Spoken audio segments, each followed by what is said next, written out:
The history of our story began long ago.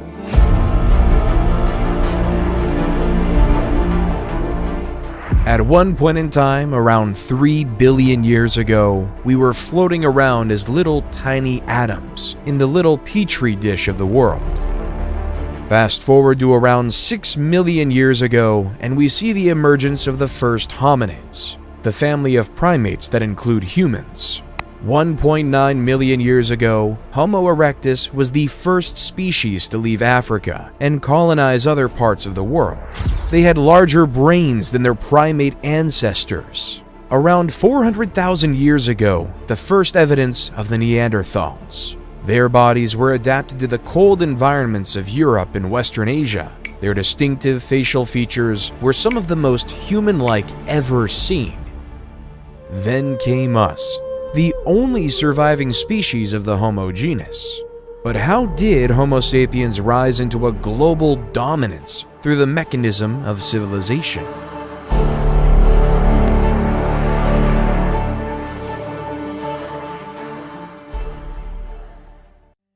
We begin our story in the fertile lands of Mesopotamia in 4000 BCE. Nestled between the great Tigris and Euphrates rivers in the Sumerian city of Uruk. Instead of relying on hunting and gathering like our ancestors of the past, the citizens of Uruk were able to develop a way to harvest cereal grains like wheat and barley. However, turning cereal grains into edible foods took a lot of work. In the beginning, they had to use an invention called a hand mill, which consisted of 2 stones. As the grains were crushed between the 2 stones, the flour was collected in a container and stored for future use. This was the start of something great. This complex, strenuous process was our modern world's first example of agriculture. We no longer depended on hunting animals or picking berries for our food. Rather than using human ingenuity, we can create our own food source. This allowed Uruk to prosper into a place with over 50,000 residents. However, this change did have a change on the human body. The average height of men drastically shrunk from 5'9" to 5'3", and for women they shrunk on average from 5'3" to 5 feet. Instead of being the super athletes we were of the past, we were smaller, less noticeable farmers. People also became landlocked, changing the very essence of what it means to be human. In the early 3000 BCE, according to legend, King Gilgamesh began his rule as a Sumerian king of his region. However, by the end of 3000 BCE, the Akkadians ousted the Sumerians. Sargon the Great took power and conquered all of Sumeria.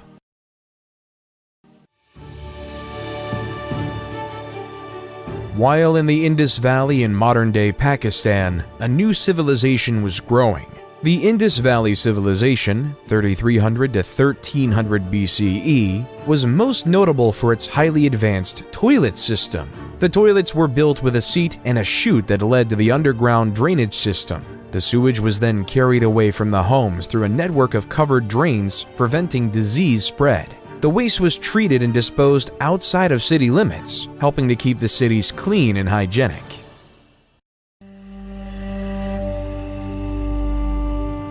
While in Egypt, they were more consumed with building pyramids than basic human plumbing.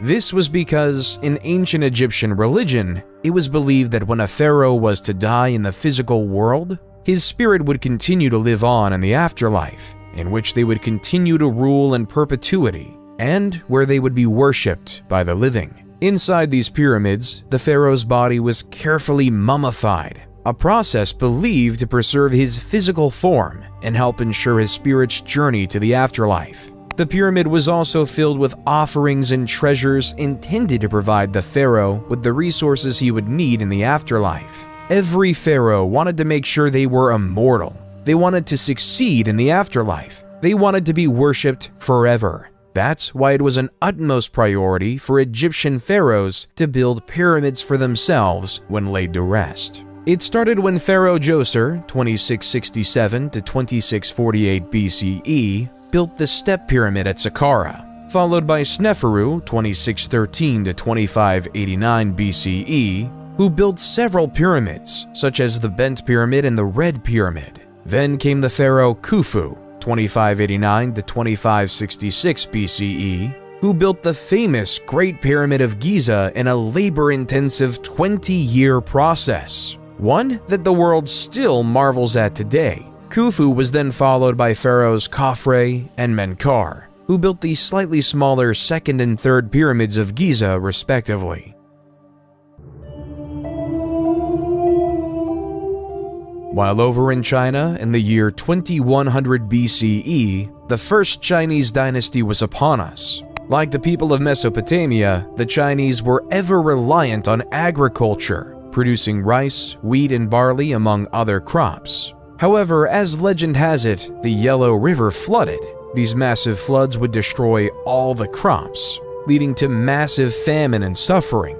However, not all was to be lost because Yu the Great was on his way. Yu was so distraught by this problem that he would spend his days traveling up and down the Yellow River. He found ways to divert the rivers by building levees and dikes so that he could regulate the waterways. Then, after 13 years of hard work, the floods could no longer wreak havoc on the land. The people were overjoyed, and Yu was hailed as a savior. That was the start of the first Chinese dynasty, the Jia dynasty. Though the accuracy of this tale is questioned by historians, it does establish an important precedent. The idea is that power ought to follow one's merit. An individual who deserves absolute power shall have absolute power. This idea would shape the world for years to come and cause the people of ancient China to follow him to create the first ever Chinese dynasty.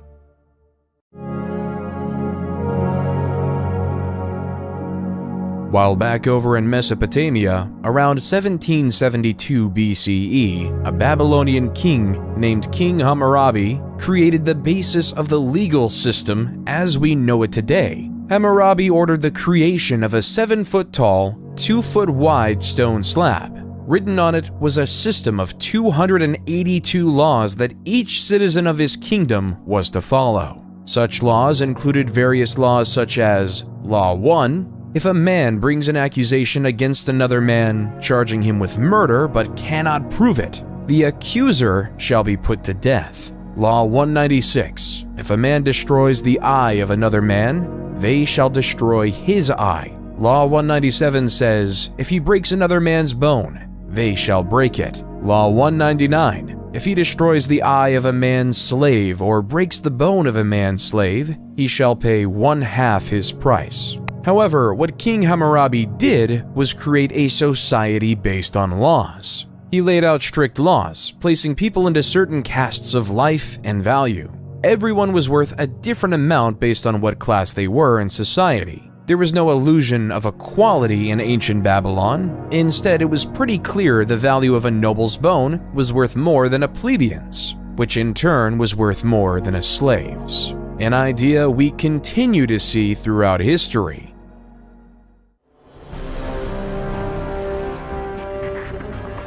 While in modern-day Turkey, a lesser-known civilization came to power. The Hittites Empire under the charismatic rule of the leader Labarnus, 1680 to 1650 BCE. He was a skilled ruler with a single vision in mind, uniting the Hittite city-states under a single rule. Labarnus led his army from city to city, conquering neighboring city-states and making alliances with their leaders. He was a shrewd diplomat, and he used his diplomatic skills to win over the hearts and minds of the people. Eventually, Labarnus became the ruler of all the Hittite city-states and established the empire. He was a just and fair ruler and was loved by his people. Under his rule, the Hittites prospered and their territory expanded, leaving them right next to their neighbors in Egypt.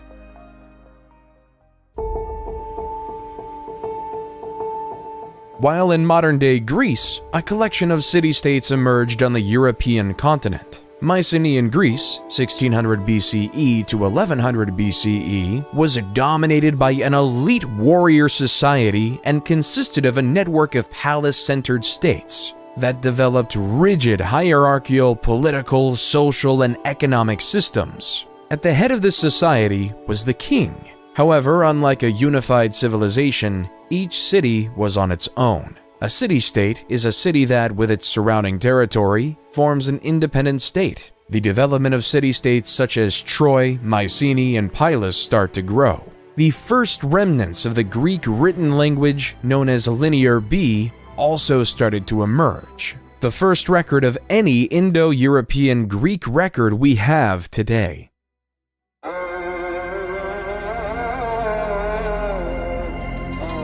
While back in Egypt, they started to create a social pyramid of another type, the Egyptian social pyramid. Like the Great Pyramid of Giza, it is more prominent at the bottom and tinier at the top. At the bottom lays the peasants and the slaves. They were responsible for doing all the manual labor. They worked on the lands. They would spend the day in and day out farming, producing food for all of Egypt. Then, when the season to farm was over for the year, they would work on the pharaoh's massive building projects, literally building the pyramids.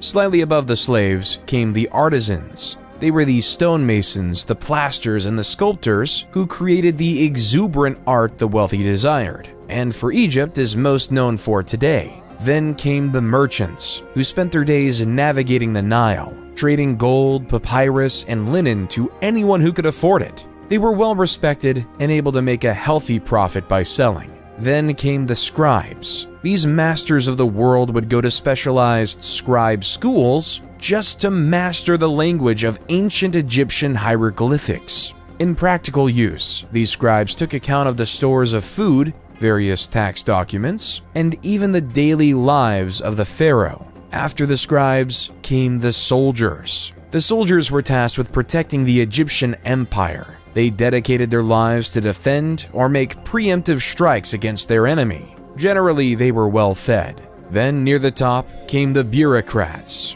These high-ranking government officials did essential tasks at the top of society, like the viziers, who ran the logistical tasks necessary to run a civilization. The priests oversaw taking care of the temples to ensure the gods were well cared for. The nobles oversaw specific regions of the empire and kept order in said regions. At the top, the purpose of everyone below was the pharaoh, the king and the mediator between the gods and the world of men. The pharaohs will be known to be supreme, and all must succumb to it. When the pharaoh dies, he will be buried in a pyramid in which he will help eternally rule over the Egyptian empire. Egyptian society was created to serve the pharaoh. Taxes were taken from the farmers for the pharaoh, and artisans made unique crafts for it. The merchants ensured the pharaoh was well supplied with the needed goods. The scribes would follow the pharaoh and record his thoughts. The soldiers made sure his empire was protected. The bureaucrats did the jobs the pharaoh couldn't do, while the pharaoh sat at the top and communicated with the gods. Pharaoh Ramses II, 1279 to 1213 BCE, accomplished many extraordinary things by living in this social system. He orchestrated the construction of the Temple of Abu Simbel, the Ramesseum, and the Temple of Karnak. He was also able to grow the Egyptian empire and reconquer lands lost by other pharaohs, except for the land claimed by the Hittite Empire.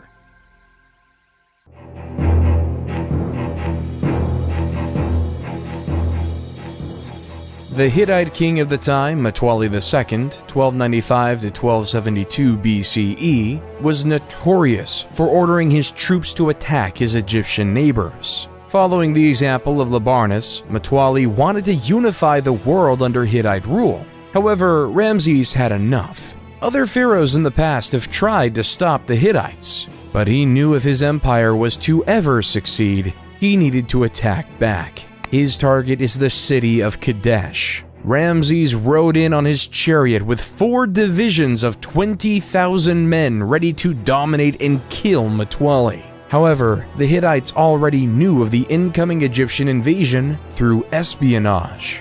They fortified their city with 40,000 of his own men. A war was about to commence. Ramses decided to split up his divisions to force Mtwali out, but yet Mtwali never did. A gruesome mistake. Splitting up his forces left him exposed, unable to get an advantage, allowing Mutawalli and the people of Kadesh a chance for victory. Historians believe that all they did was come out from the fortification of Kadesh and trap Ramses II's forces in his army by the river.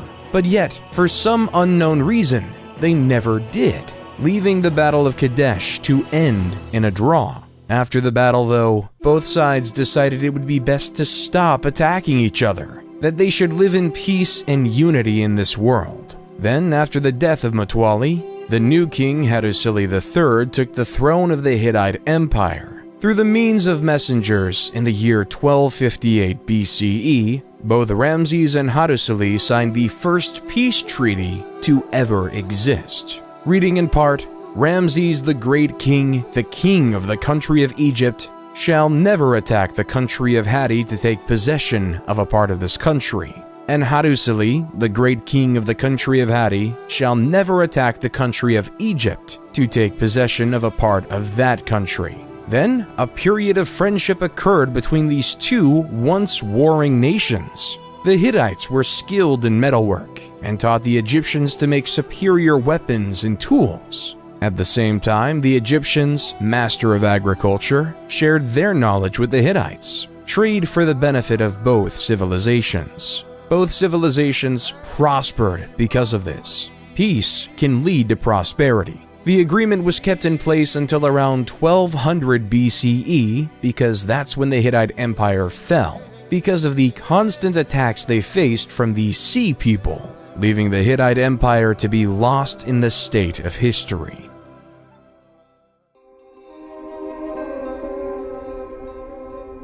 While on a continent far away, the first civilization in the Americas was taking foot in modern-day Mexico. The Olmec civilization, 1200 BCE to 400 BCE, is often considered the mother civilization of Native American civilizations. However, sadly though, not much is known about them, mainly due to their writing in a hieroglyph historians still can't decipher. One of the few remains we have are these 17 colossal stone heads. In Mesoamerican culture, there is this belief that the head alone could contain an individual's emotion, experience, and soul. We may not know their leaders' names like of other civilizations, like Ramses and Hammurabi. When looking through the eyes of a stone head, we can still feel their presence. And in some ways, they remain immortal, enshrined in history. For one day we may learn who they are.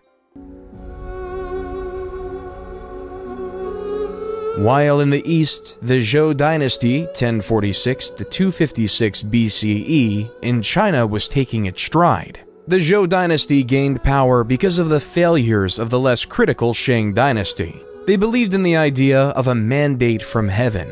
This resulted in 4 principles in the Chinese dynastical structure that would be repeated repeatedly. 1. Heaven grants the emperor the right to rule. 2. Since there is only one heaven, there can only be one emperor at any given time. 3. The emperor's virtue determines his right to rule. And 4. No one dynasty has a permanent right to rule. A ruler in dynasty could lose the mandate from heaven, and the heavens weren't always on the side of the rulers. Over time, it will fade into another dynasty.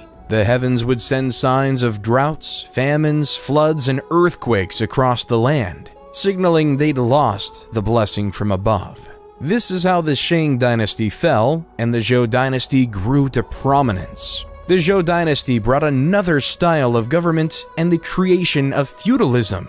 The system was straightforward, leading to another social pyramid. At the bottom lay the peasants, who were tied to the land and whose job was to produce crops for the empire. Then came the soldiers, whose job was to protect the lands from foreign invaders. Then the lords, who owned the land and taxed the peasants a portion of their crops, who in turn, the lord gave some of their crops to the king.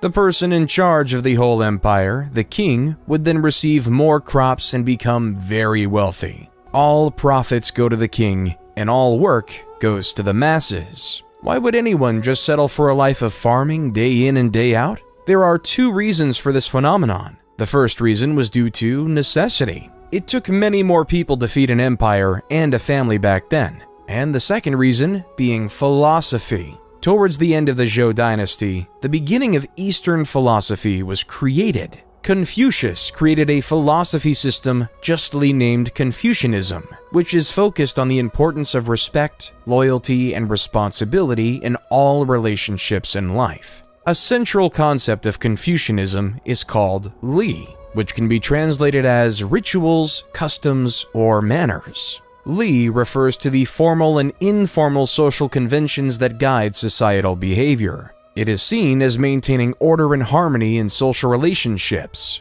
while Lao Tzu created another philosophy called Taoism. The word Tao means the way or the path, and Taoism teaches that individuals should seek to align themselves with the natural flow of the universe, rather than fighting against it. Live your life as peacefully with yourself as possible, and don't worry about external things outside your control. Just focus on your farming. One of the most famous contemporaries from Taoism is the idea of yin and yang, representing complementary and interdependent forces in nature, such as light and dark, hot and cold, or masculine and feminine. Taoism teaches that by balancing these opposing forces, individuals can achieve harmony and fulfillment. Confucianism and Taoism made life bearable for ancient Chinese farmers. But as time progressed, the city-states that occupied ancient Greece grew. Around 800 BCE, the Greek cities started to realize that the land they occupied was practically infertile, so to produce an essential staple of grain, they had to import it. Hence why the Greek states had to colonize the world around them. The city-state Miletus, at its height, had over 90 colonies throughout Europe, producing food for the Greeks. At its height, the Greek had set up colonies from modern-day Marseille in France to Rostov-on-Don in Russia. One of these new emerging city-states was Rome. As legend has it, Romulus and Remus were twin brothers abandoned by their parents and placed into the river Tibet. As the basket floated across the river, a female wolf discovered the two orphans and nursed them back to health. When Romulus and Remus became adults, they decided to find a city where the wolf rescued them. However, this created turmoil as both brothers wanted the site to be named after themselves. As Romulus and Remus fought relentlessly, eventually Romulus came up with the final blow and killed Remus, creating Rome in 753 BC. While the Greek city-states might have been colonizing, Cyrus the Great was about to take over an empire. At the time, the Persians were subjugated to the rule of the Medes Empire. According to legend, after his grandson Cyrus was born, King Astyages of Medes had a vivid dream that his little grandson would one day stage a revolt against him. King Astyages knew what to do and ordered his chief advisor to kill the baby. But the chief advisor gave the baby off to a shepherd to be raised instead. However, troubles weren't over for Cyrus. When he was 10, King Astyages found Cyrus. King Astyages wanted to kill him because the dream was very clear. This man will revolt against you. Yet, against his better senses, Cyrus was allowed to live. King Astyages' biggest mistake. When Cyrus was a man, he gathered his army and revolted against his maternal grandfather. The two, but as prophecy had it, Astyages surrendered in 550 BCE. However, Cyrus wasn't done conquering. He conquered Babylon and became the supreme ruler of Mesopotamia and even the Indus Valley civilization. The world was in Cyrus's hand. Cyrus then took over the Greek colony of Ionia in Asia Minor, leading a great Persian empire, and then he died, leaving it all in the air for the next great Persian king, Darius the Great.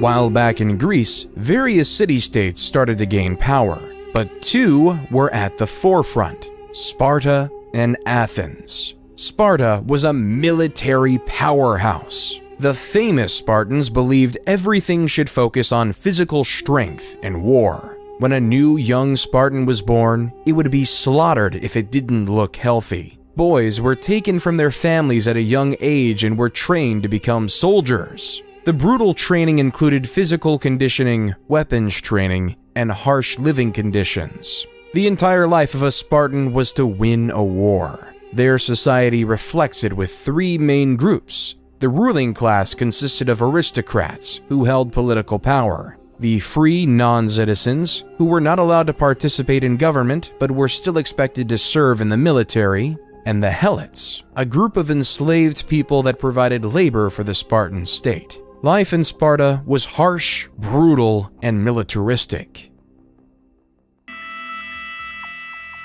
While their neighbors up north were experimenting with this idea of democracy, Athenian democracy was a highly complicated mess. There were two branches, the Council of 500 and the Assembly. The Council of 500 was selected randomly by a process known as sortition. Athens itself was made up of 10 different tribes. Each tribe was responsible for providing 50 citizens to serve for 1 year in the Council of 500 via random selection. Each eligible citizen would be given a personalized token. Those tokens were inserted into a particular machine called a clariturion. This long-lost technology included tubes and balls, which somehow selected 50 residents of each tribe to join the illustrious Council of 500. While in the Assembly, there was a system in place that said that every single citizen had a vote. Of course, to be a citizen, you had to be a male and not a slave, and either born in Athens or to Athenian parents. The Council of 500 would create the agenda for the main assembly to vote on because over 30,000 people could have a vote at any given time. It was total chaos. So to quell this, the council would nominate 9 presidents the morning of the meeting, and it was their job to ensure all the rules and procedures were being followed. Since they were appointed right before the assembly met, they were almost impossible to bribe. Somehow, the assembly would loudly vote on whether a bill would pass. They would vote on matters like appointing generals, various laws, and other government bureaucracy. However, not everyone liked this Athenian democracy. The famous Greek philosopher Plato thought the idea was barbaric. In Book 6 of his seminal book, The Republic, Plato writes, "The true navigator must study the seasons of the year, the sky, the stars, the winds, and all the other subjects appropriate to his profession if he is really fit to control the ship. Think that it's quite impossible to acquire the professional skill needed for such control, and that there's no such thing as the art of navigation." How much could a randomly selected member of the Council of 500 really know? How much could he fully contribute to society? Should we allow a random member of society to have any power? Instead, Plato would advocate for the idea of a philosopher king, a man who studies wisdom, logic, and reasoning, a man who dedicates his life to understanding how to be just, a man who will become the navigator of wisdom. Plato would rather say, the society we have described can never grow into a reality or see the light of day, and there will be no end to the troubles of the states, or indeed, my dear Glaucon, of humanity itself, till philosophers become rulers in this world, or till those we now call kings and rulers really and truly become philosophers, and political power and philosophy thus come into the same hands. There's just one issue with Plato's quote. Every leader thinks they're a philosopher king. Everyone thinks their thoughts are the best. Everyone thinks their ideas are the wisest. From Yu the Great in China, to Labarnus of the Hittite Empire, to Siddhartha Gautama of the Kingdom of Magadha in India. While not so far away, in the Indian Kingdom of Magadha, a spoiled prince named Siddhartha Gautama, 500 BCE, lived in luxury inside a palace. Inside this palace, Siddhartha could have anything he wanted. All the jewels, all the wealth, all the finest goods thrust upon him. His world inside of the palace was a utopia on earth. There was no want, need, or desire, and it was perfect. Until he went outside his palace compound, the only place he ever knew.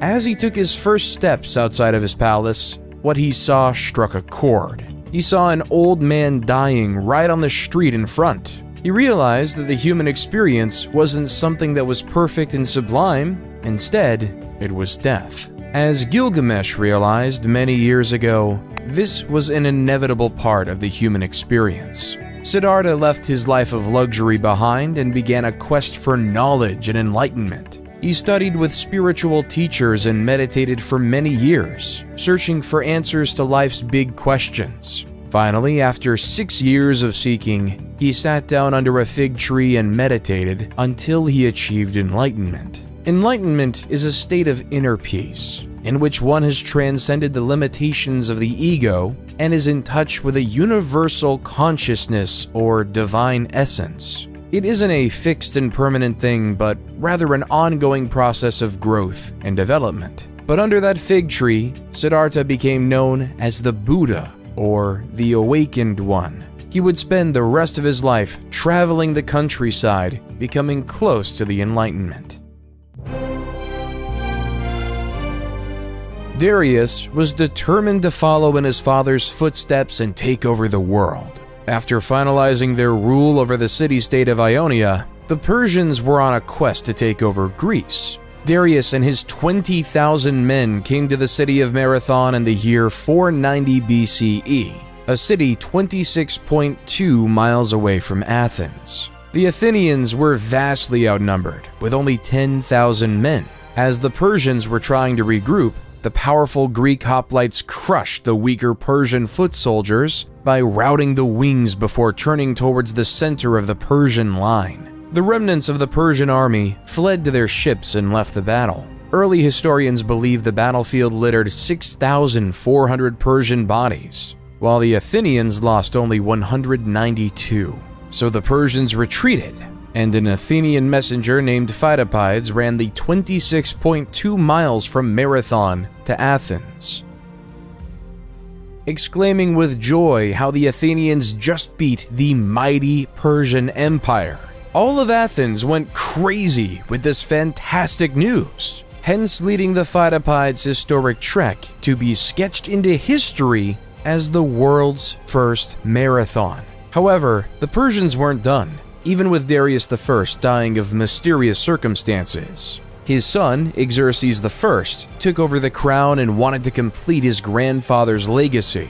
In 480 BCE, Xerxes I wanted revenge, so he brought his enormous invasion force of over 100,000 soldiers and was dead set on conquering Greece. Then, at a narrow pass at Thermopylae, the Spartan king Leonidas had his force of 7,000 Spartans maintain the defense. Leonidas knew of his disadvantage and developed a bold and daring plan to defeat the Persians. Rather than waiting for the Persians to attack, Leonidas ordered his soldiers to make a surprise attack on the Persian camp, catching the Persians off guard and disrupting their formation.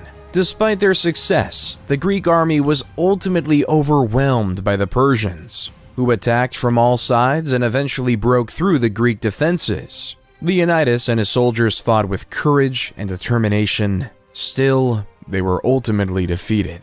Then came the Battle of Salamis, where the Greeks could change the tilt of the war in a naval battle between the 500 Persian trireme and 300 Greek trireme. It didn't look good for the Greeks. Still, the great Athenian general, Themistocles, employed his plan to move the Persian fleet into the narrow straits of Salamis and hit the enemy fleet so hard that it had nowhere to retreat. After a massive sea battle, Themistocles won Greece the victory and changed the face of the war. The Persians still had their goal: conquer the Greek city-states. Xerxes had returned to Persia, leaving Persian general Mardonius in charge of the Persian force for most of the significant battle yet. After diplomatic talks ceased, Persia knew they had to attack. As the Persians sent their troops to Plataea, the Greeks knew they had to work together. With 30 various Greek city-states working together, they were able to field a massive 110,000 hoplite army with the primary purpose of defeating Persia. Though that was nothing compared to the estimated 150,000-man army of Persia. The battle was fierce and intense, with both sides fighting with ferocity and determination. The Greek hoplites continued to be effective against the Persian cavalry and archers. The Greeks also strategically used the terrain, fighting on a slope that helped offset the Persian numerical advantage. In the end, the Greeks defeated the Persian forces and secured a decisive victory. The Persians suffered heavy losses, and Mardonius was killed in the fighting. The Battle of Plataea marked the end of the Greco-Persian Wars and the Persian threat to Greece.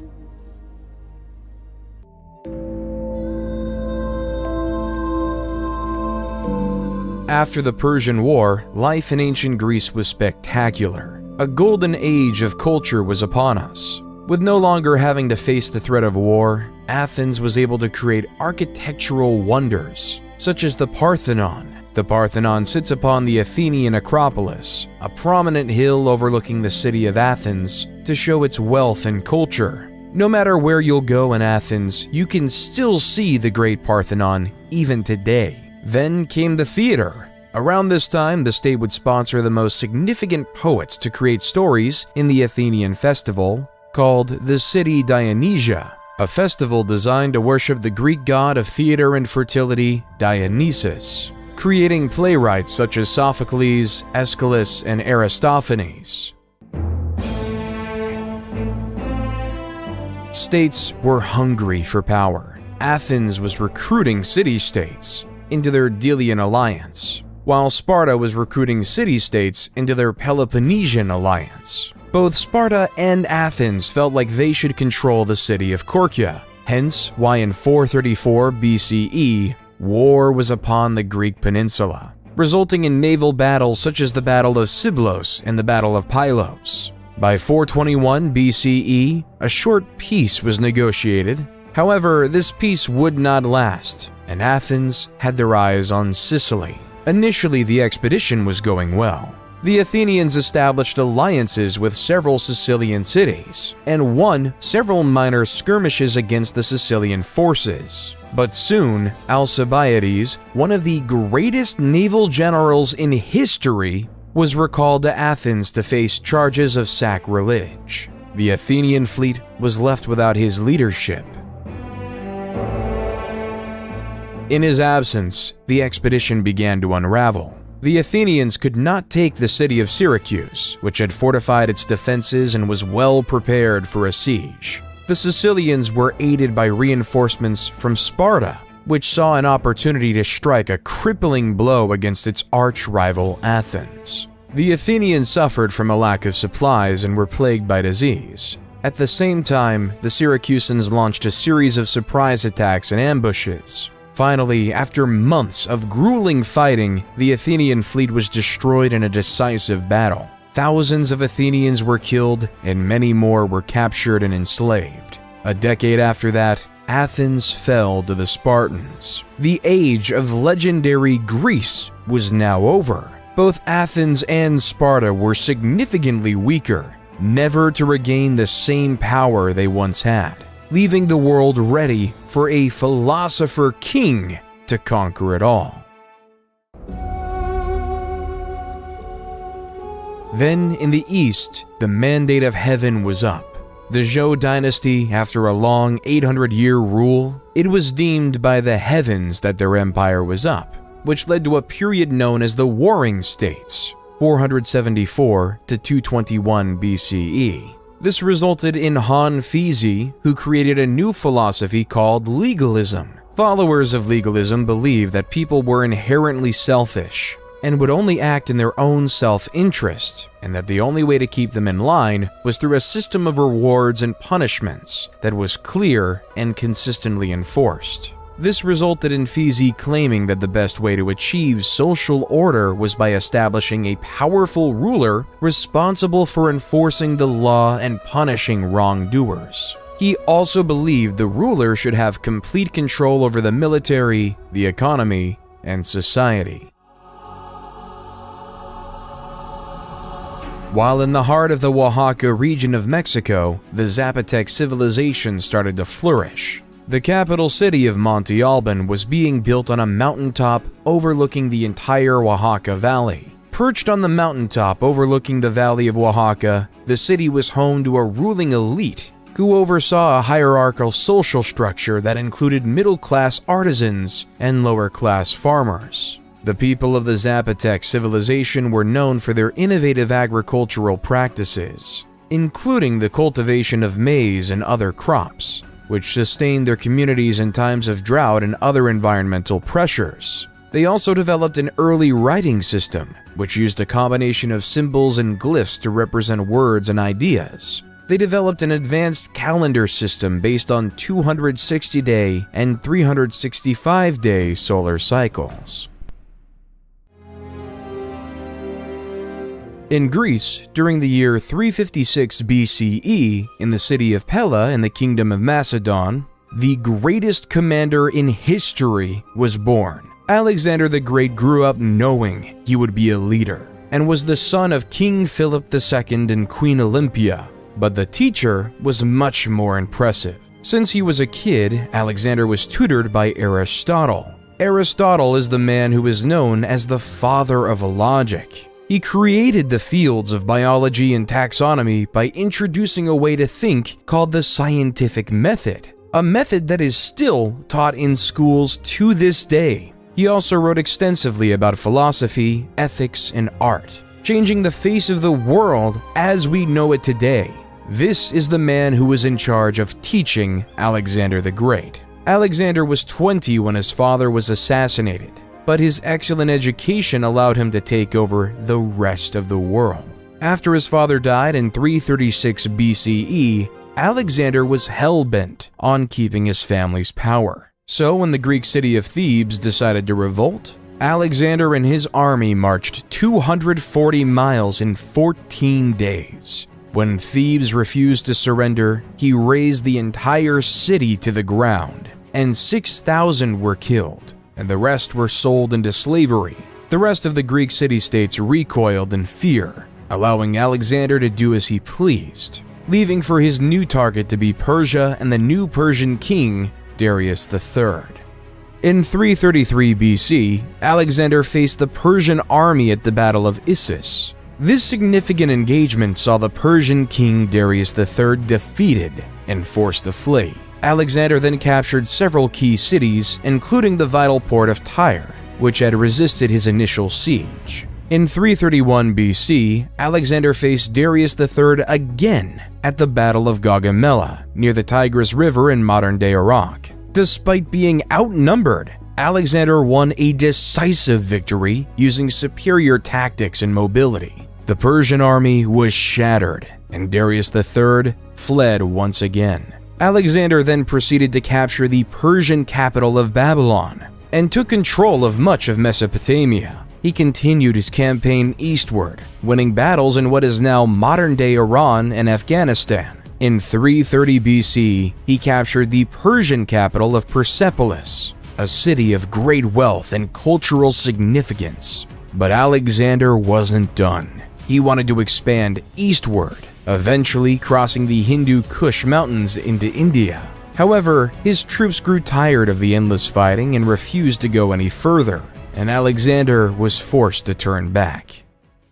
However, after Alexander failed in the Indian subcontinent, a powerhouse emerged in India called the Mauryan Empire. At its height, it spanned over much of India, Pakistan, Bangladesh, and Afghanistan. However, this conquering came at much of a cost for its leader Ashoka the Great. In 261 BC, after the death of his parents, Ashoka decided that his empire needed to expand. In his sights, the kingdom of Kalinga. The war was bloody, the war was fierce. Over 100,000 people died. Ashoka couldn't sleep with himself. He didn't know how to deal with his actions that resulted in so much death. So he turned to the teaching of the Buddha. Under Ashoka's rule, the Mauryan Empire became known for supporting Buddhist teachings and promoting nonviolence. Ashoka issued a series of edicts inscribed on rocks and pillars throughout the empire that promoted principles such as kindness, respect for all religions,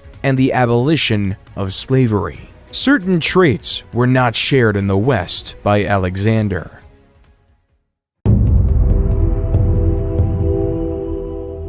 In the West, it was deemed honorable to die in combat, and a hero's death would be remembered forever. A farmer will die in anonymity. Alexander died a few years later in Babylon at the age of 32. Throughout his expedition, Alexander was spreading Greek ideas founded by his once wise teacher, bringing the rise of Greek ideals across the land, starting the seeds of the Western cultures we see today. Once Alexander died, his empire just could not sustain itself. His generals feuded as to who should be the leader of this great empire. Everyone wanted power, yet in fighting, left to waste in oblivion. Eventually, in 323 BC, after senseless wars, the Greek generals divided the world into three major empires: the Ptolemies in Egypt, the Seleucids in the east, and the Antigonids in Greece.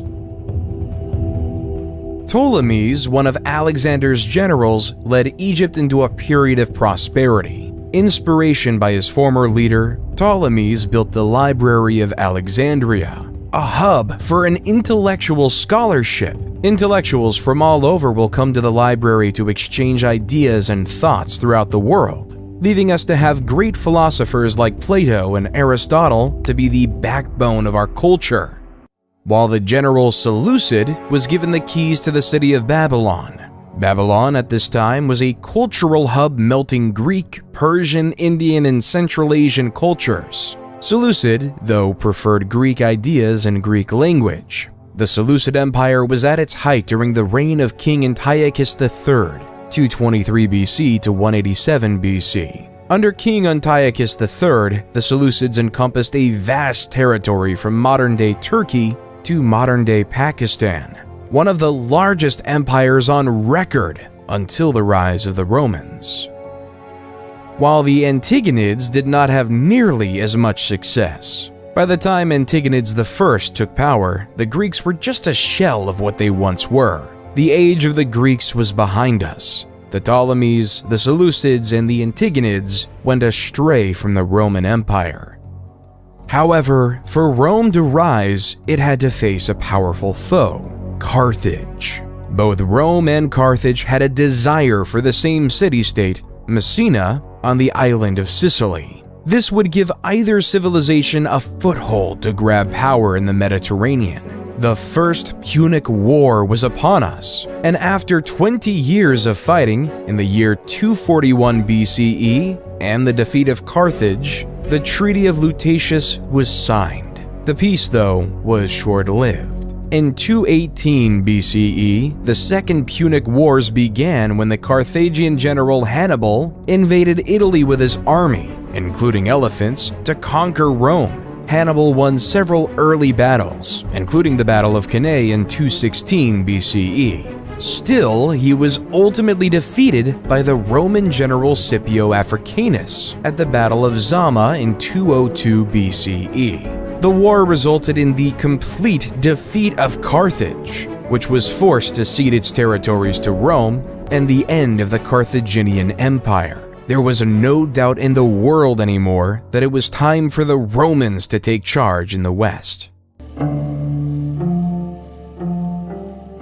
While in the East, after the end of the Warring States period, Qin Shi Huang and the Qin dynasty were an absolute power. 221 BCE to 206 BCE, Qin was determined to turn diverse China into a unified Chinese empire. He divided the lands into 36 command areas supervised by a governor, military commander, and imperial inspector. It was expected that you followed the will of Qin or else you would face harsh penalties. The basic ideas of legalism in action, strong government, harsh laws, and inheriting knowing that humans were necessarily selfish. However, their mandate from heaven ran quite quickly. After Qin Shi Huang's death, China was in turmoil with another dynasty on foot. Liu Bang, leader from 206 to 195 BCE, after leading a revolt against the Qin, was declared emperor of the new Han dynasty. Instead of following the strict legalistic mindset of the Qin, Liu decided to set his empire as a Confucianist paradise. The ideals of moderation, virtue, and piety, as set through Confucianism, were marched throughout the empire, weaving the cocoon of a powerful dynasty. During the Han dynasty, the production of silk was ever increasing.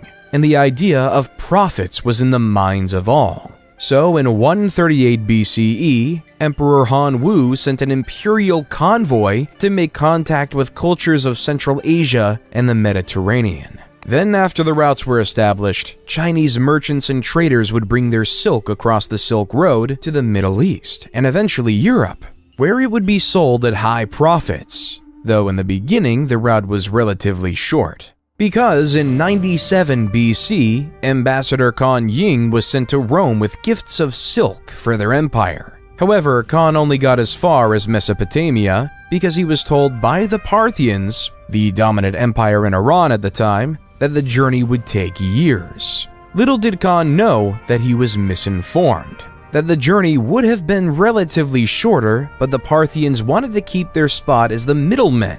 They did not want China and Rome to have contact with one another, creating a system of three empires smushed right up against each other: Rome in the west, Parthians in the center, and China in the east. Then in 86 BCE, Greece, already being weakened by the conquest of Alexander the Great, was now the target of the Roman Empire. General Lucius Cornelius Sulla led an army of legions to the forefront of Athens. He besieged Athens for several months, brutally torturing the citizens within. Eventually, when Athens fell, he ordered his soldiers to loot and pillage the city, destroying many important cultural treasures. This takeover cemented Rome as a superpower. Athens no longer had the power, but rather it was in Rome.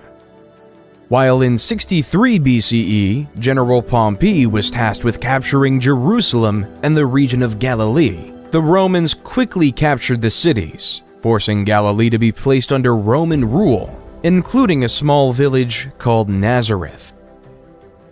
The Romans' desire to expand didn't end in Galilee, though. In 58 BCE, Julius Caesar was appointed governor of the Roman Province of Sicilian Gaul, northern Italy, with the express assignment of conquering the rest of the Gauls. At the time, the Gauls were a group of Celtic peoples who lived in that area that is now France, Belgium, and parts of Switzerland, Germany, and Italy. However, it was Caesar's job to take over these Celtic tribes, while the Gauls, who were insistent on their independence, all had to work together under the leadership of Vercingetorix in a last-ditch attempt to stop the Romans. As Caesar brought his troops to Alesia in 52 BC, war was upon us. Alesia was surrounded by a double wall and a ditch, with additional fortifications on the town's hills. Vercingetorix had gathered a large force of Gallic warriors inside the town. In contrast, Caesar had assembled a sizable Roman army outside the walls.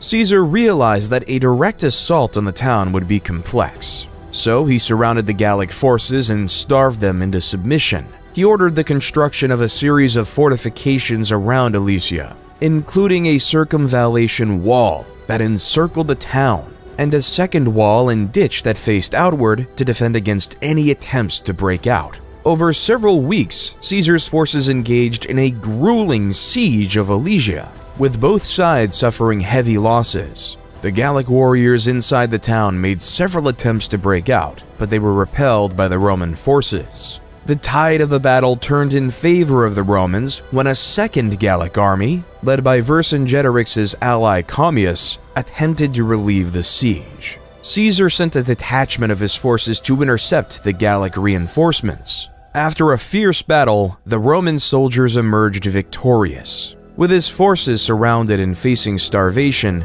Vercingetorix was forced to surrender. He emerged from Alesia and offered himself as a prisoner to Caesar, effectively ending the Gallic resistance to Roman rule. Throughout the next 2 years, Caesar crossed the Gallic Empire, conquering and implementing it into Rome. The Gauls were implemented into Rome, even gaining citizenship within the empire.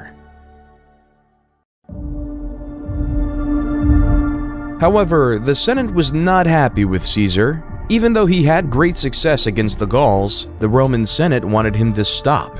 They did not like the popularity Caesar was gaining, nor the power he was controlling. So the Roman Senate called upon Caesar to resign his command and disband his army, or risk being declared an enemy of the state. This led Caesar to an essential choice to make. Will he either follow the will of the Roman Senate or ignore them and start a bloody civil war? Roman law at the time prohibited any general from crossing the Rubicon River and entering mainland Italy with a standing army without the expressed permission of the Roman Senate. To do so would be treason, and this tiny stream would reveal Caesar's intentions and mark the point of no return. Civil war was imminent as Caesar and his army marched over the Rubicon.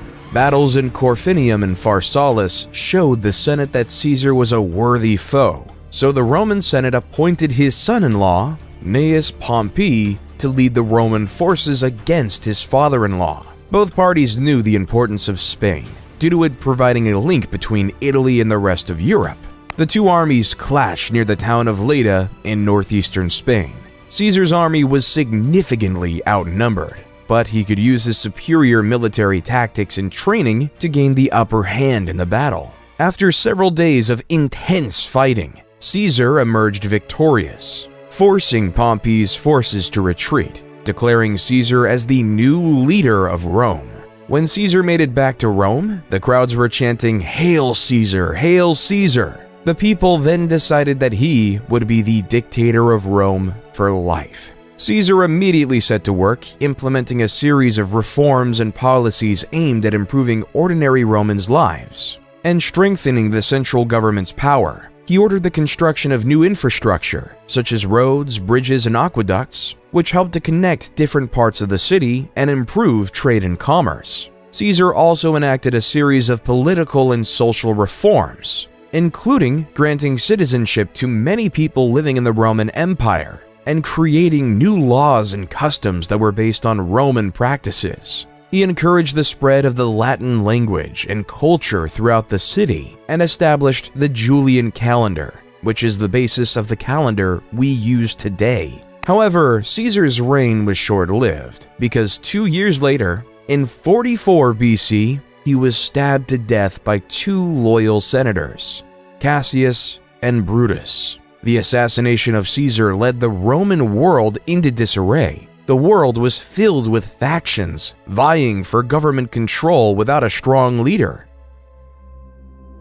Octavian, Caesar's son, who was 18 then, came to Rome to claim his inheritance and assert his place in the political landscape. He quickly aligned himself with Caesar's loyal lieutenant, Mark Antony. Together, they defeated Caesar's assassins at the Battle of Philippi in 42 BCE. However, tensions soon arose between Octavian and Antony as both men vied for control of the Roman Empire. In 31 BCE, their forces clashed in the naval Battle of Actium, which resulted in Octavian emerging as the clear victor. Antony fled to Egypt with his lover, Cleopatra, and the two committed suicide the following year. With Antony's defeat, Octavian emerged as the undisputed ruler of Rome. In 27 BCE, he was appointed Augustus and became the first Roman emperor.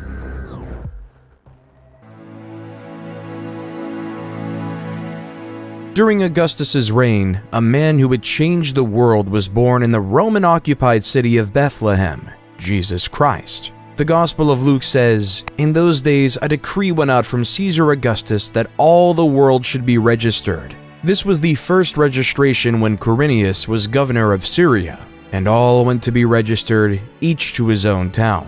Luke 2:1-3.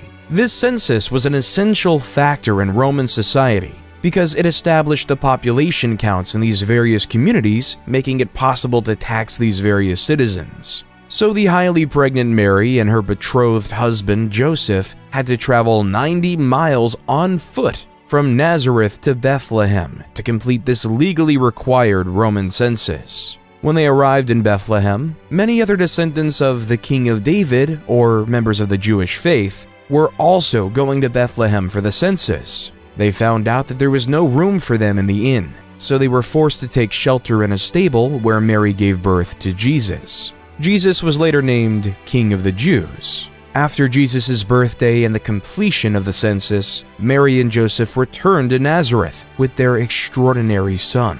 As the years of Jesus went on, stories about him grew. More and more followers began to worship Jesus as their Messiah.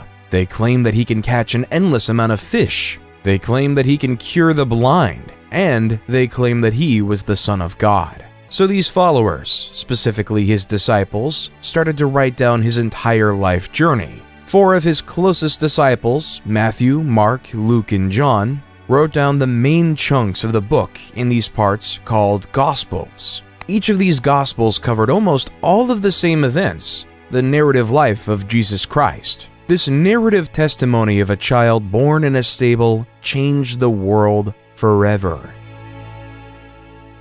Even though many loved Jesus, some viewed him as a threat. Emperor Tiberius succeeded Augustus and reigned from 14 AD to 37 AD. Tiberius was notorious for his delators, a network of informants rewarded for spying and reporting on suspected traitors and criminals. Criminals reported on by the delators had to face a treason trial, often resulting in executions or forced suicides. His prefect of Judea at the time, Pontius Pilate, was no stranger to the harsh punishment of traitors. As Jesus was influencing more and more people, he became more of a political threat. So, following the guidelines of Emperor Tiberius, Pilate was given no practical political choice other than to execute Jesus on the cross. Roman law was evident then. One must follow the emperor's will or else they will perish. As Jesus was crucified on the cross, a new religion was born: Christianity. In the beginning, Christianity was just a small sect of Judaism. Nevertheless, its growth would be unparalleled. Paul of Taurus would take the word of his chosen Lord across the known world. From Greece to Turkey to Syria, the word of Jesus Christ spread. His missionary tales are now documented in the New Testament as the Book of Acts. The more Paul went to different places, the more followers he gained. On the same token, it created more enemies. The divide between monotheism and polytheism was on the rise. It was beginning to get a lot tougher for Romans to accept a religious population that didn't believe in gods like Mars and Jupiter. So when the Great Fire of Rome occurred in July of 64 AD, Emperor Nero quickly blamed it on the Christians. The Great Fire was an event that destroyed 2/3 of the city of Rome. So, in order to pay for these massive repairs, Nero instituted heavy tributes across the empire. To meet at least a proportion of the costs, Nero also started to print more Roman currency, creating an inflationary effect for the first time in the empire's history. However, the individuals who lived under Roman rule, which wasn't in Rome proper, were upset by this new policy. So, in the holy city of Jerusalem in 66 AD, a revolt was on. At first, the first Jewish revolt succeeded, and the Jewish forces quickly expelled the unprepared Roman army. Then, the rebels gained some traction in the neighboring villages in Galilee. In response, the Roman Emperor Nero sent the general Vespasian to meet the Jewish forces, an endeavor that pushed most rebels into Jerusalem proper by the time Vespasian was proclaimed emperor in 69 CE. Then, around Passover in 70 AD, Vespasian and his forces sieged the city, depleting it of food and water within the walls of Jerusalem. The Jews started to quarrel within, leaving them more vulnerable to attack. By August, the Romans breached the defenses, killed much of the population, and destroyed many of their holy sites. With the Jews decimated, the strength of polytheism lived long. Then, in 98 to 117 AD, under Emperor Trajan, the Roman Empire was able to expand its greatest territorial extent, spanning all the way from modern-day Britain to the Persian Gulf. Roman rule was everywhere. Well, except for in the Americas, because the Romans didn't even know they existed. In the Americas, we can see the growth of various civilizations across the Andes located in modern-day Peru and Chile. The Mochi civilization was able to build monumental structures, like the Huaca del Sol and Huaca de la Luna, impressive pyramids that were the center of their religions. They also created advanced fertilization techniques that used bird droppings as fertilizer. Their highly centralized government made everyone know their place in society. While a little bit more south, the Nazca civilization is one enthralled in mystery. The people of Nazca created a series of large-scale geoglyphs consisting of hundreds of individual figures, including geometric shapes, animals, and human-like figures, by removing the dark reddish-brown iron oxide-coated pebbles covering the surface of the Nazca Desert. These lines are now called Nazca lines, the purpose of which is still unknown to this day and subject to conspiracy theory today. Around 100 AD, the Zapotecs started establishing Monte Alban, their capital. It was one of the first examples of urban planning in the Americas. The city was laid out in a grid pattern, with main roads and smaller side streets leading to plazas and public buildings. The city was also divided into different districts, each with specialized functions, such as residential, administrative, and religious, leaving it to be in use for 1,000 years after that.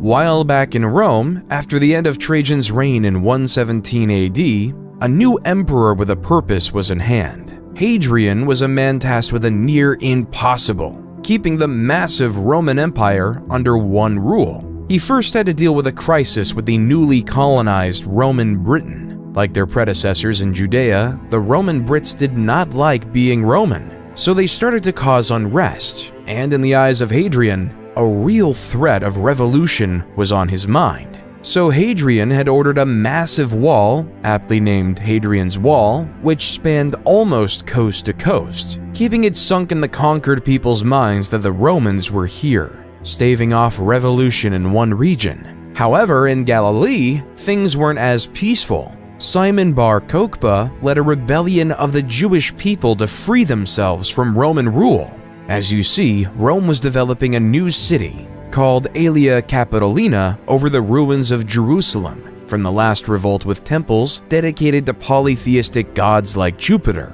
By 132, Bar Kokhba took the bottle of Nasi, head of state. Many Jews regarded him as the Messiah who would save the Jewish people and restore their independence. Kokhba's troops would storm Aelia Capitolina, almost knocking out entirely the Roman garrison controlling the city. Hadrian, though, would not have it, so he sent a force of 120,000 men to the lands of Judea to conquer and force the Jewish people into submission. As Cassius Dio says in the History of Rome, 50 of their most important outposts and 985 of their most famous villages were razed. 580,000 men were slain in the various raids and battles, and the number of those that perished by famine, disease, and fire was past finding out.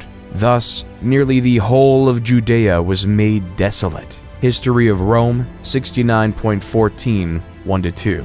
Rome made it clear that it was not to be taken lightly. While in China, the message was quite different. The ideas of Buddhism were spreading, along with the Chinese philosophies of Confucianism and Taoism, and built a dynasty. These three philosophies worked together to make the Han Dynasty stronger and more united in many ways.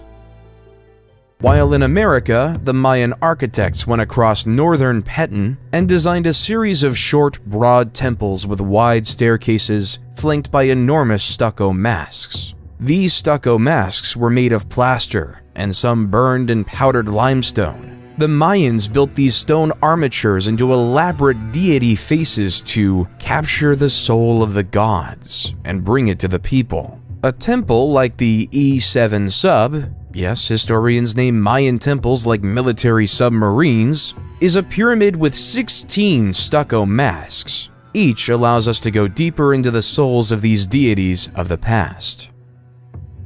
In the Middle East, a new empire was emerging with roots in the past. A man named Ardashir claimed to have royal blood that traced all the way back to Cyrus the Great. Ardashir claimed that he should be the true ruler of the Persian Empire, not those frauds of the Parthians. Ardashir was able to unite the various tribes of Persia. In 224 AD, Ardashir I led his forces against the Parthian king Artabanus V in a significant battle at Hormozgan. The Sasanian forces, known for their cavalry, defeated the Parthians and captured Artabanus V. With this victory, Ardashir I declared himself king and established the Sasanian Empire. Ardashir I quickly established a centralized government and built a new capital at Ctesiphon on the Tigris River. He re-established the Zoroastrian religion, which had been suppressed by the Parthians, as the empire's official religion. He also built a powerful military machine with skilled cavalry and archers. He began to expand his territory by conquering neighboring regions. As the Parthians were on their way out, so were the Han. The Han dynasty's downfall was marked by political instability, economic problems, external threats, internal rebellions, and power struggles. The weakening of central authority allowed regional warlords to seize power, and the government's attempts to address economic issues were unsuccessful. External threats and rebellions weakened the dynasty even further. A warlord named Cao Pi declared himself emperor and established the Wei dynasty, officially ending the Han dynasty.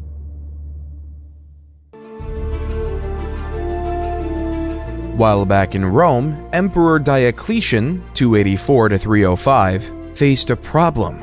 Rome was becoming too large and impossible to manage. So Diocletian created the Tetrarchy and divided the region into 4, where each region was governed by a separate emperor. Within the Tetrarchy, there were 2 types of emperors, Augustus and Caesars. Diocletian chose Maximian to be his equal to Augustus. In contrast, Galerius and Constantius were appointed to be Caesars. However, this system created uncontrolled chaos and anarchy. Each emperor had desires for power and ambition, and it all came to a head in 305 when power shifted. Both Diocletian and Maximian retired, and in 306, Constantius died. 3 out of the 4 original leaders were left out of the system, leading to a power vacuum to come. Emperor Constantine the Great was appointed by his father's army unilaterally as an Augustus and a Caesar at the same time to replace his father.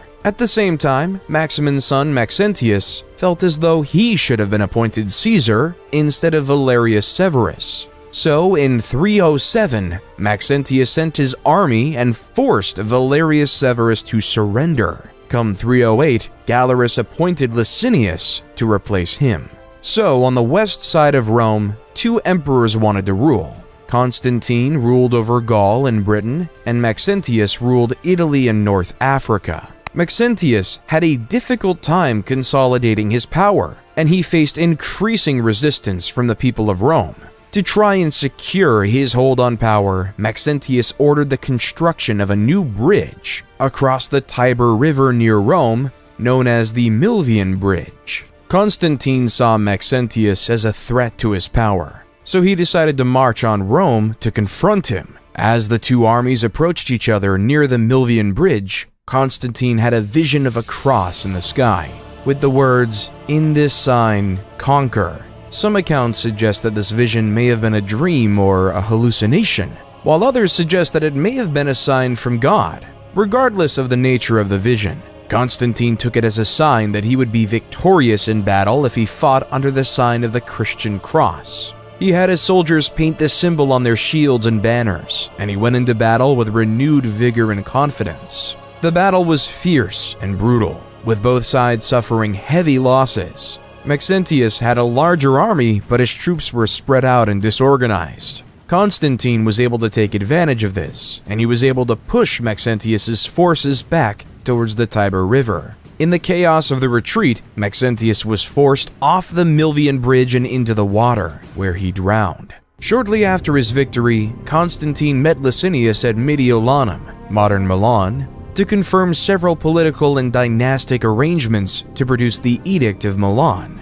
This edict gave power for Eastern Rome to Licinius and Constantine's sole power of the West. More importantly though, this document extended religious tolerance for Christians. and restored any properties confiscated from them during the persecution. However, the peaceful coexistence of both rulers was short-lived. Though the edict allowed for the safety of Christians, Licinius was still very much a paganist. Their differences started to grow. All came near the city of Chrysopolis in 324 AD, where both armies went and fought. Constantine's military might was on display. He was able to force the Eastern Roman army towards the sea, leaving many to be killed or captured. Constantine was declared the sole leader of Rome, and Licinius was declared dead by hanging. He renamed the Eastern Roman capital from Byzantium to Constantinople to celebrate his victory. Then in 325 AD, Constantine presided over the First Council of Nicaea, when the 300 bishops established the now famous Nicene Creed, which declared that Jesus Christ was begotten, not made, and of one substance with the Father.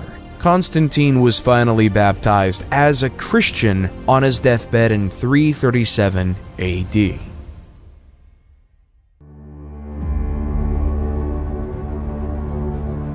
Come 370 AD, a new player was on the scenes. The Huns were a barbaric nomadic civilization who were masters of warfare. According to legends, they were taught horsemanship as early as the age of 3.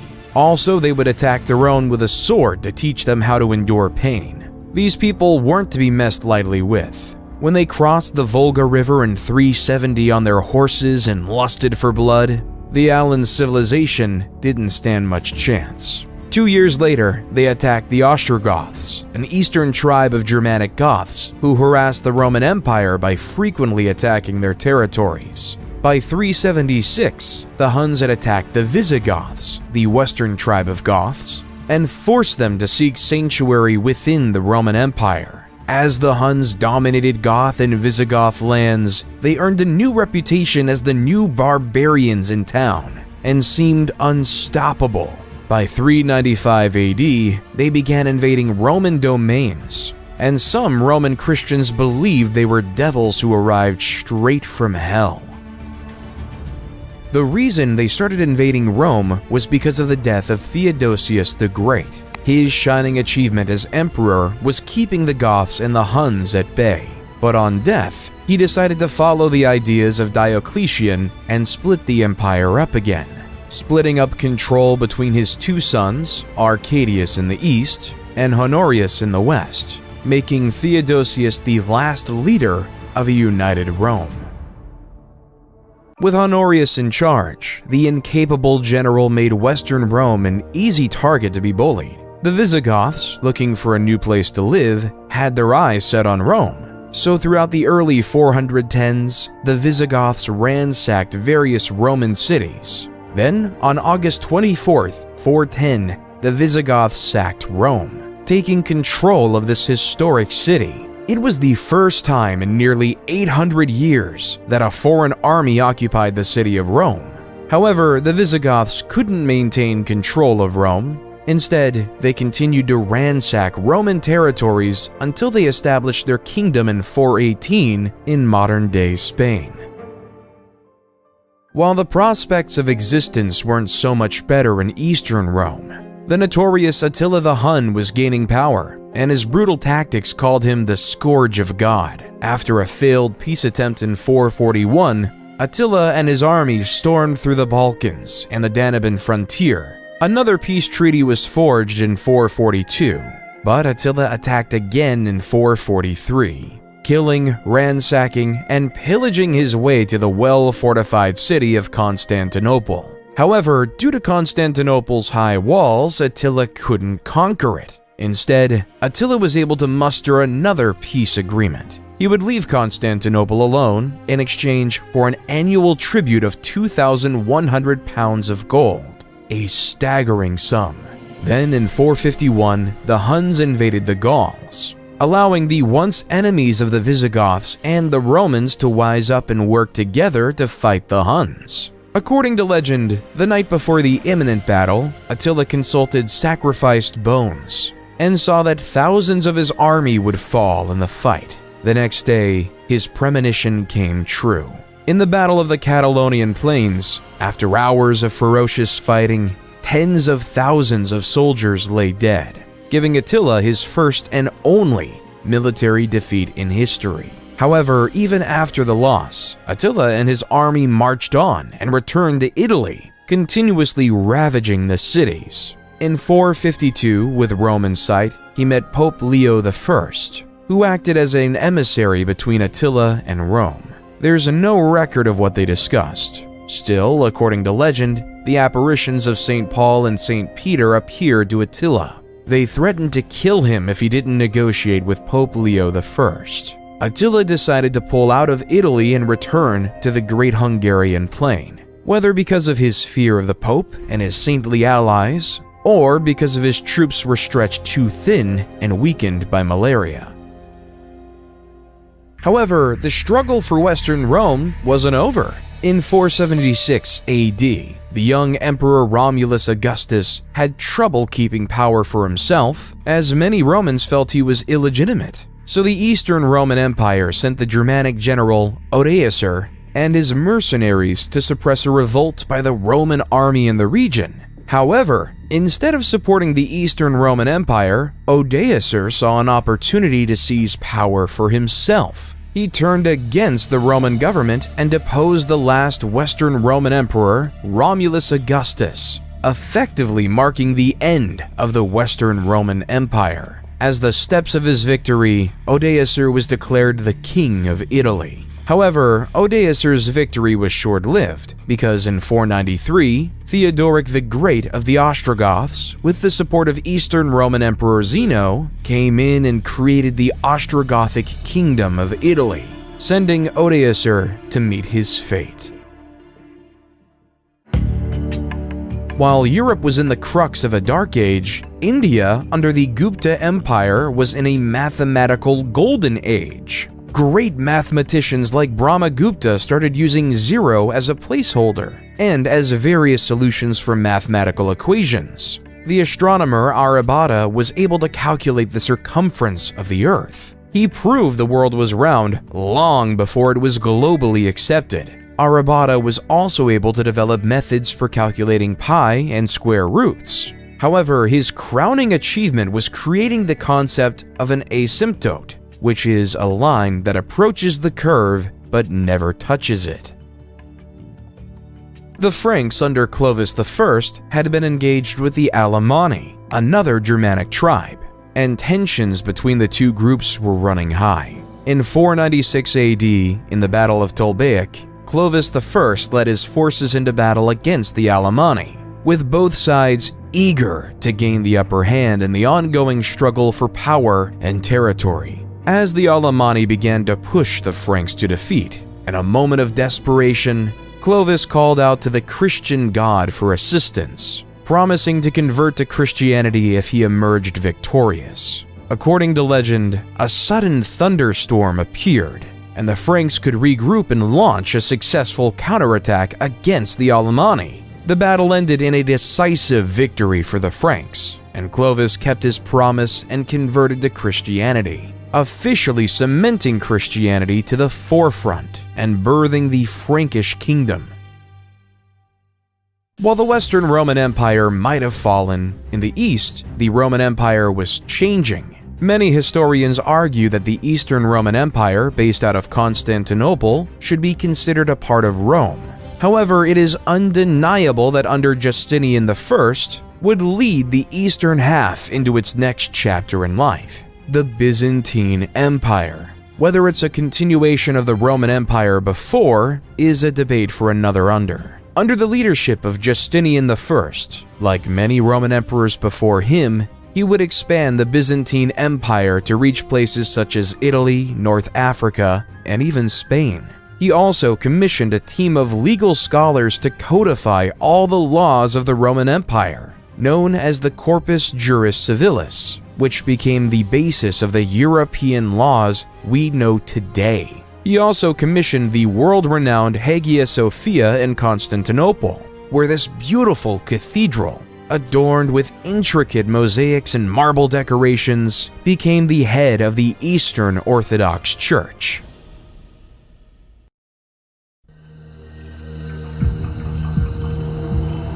However, Jesus wasn't the only prophet at the time. In the small town of Mecca, a nomadic tribe called the Quraysh gave birth to a man who would change the religious world yet again: Muhammad. Muhammad was orphaned at an early age and was raised by his grandfather and later his uncle.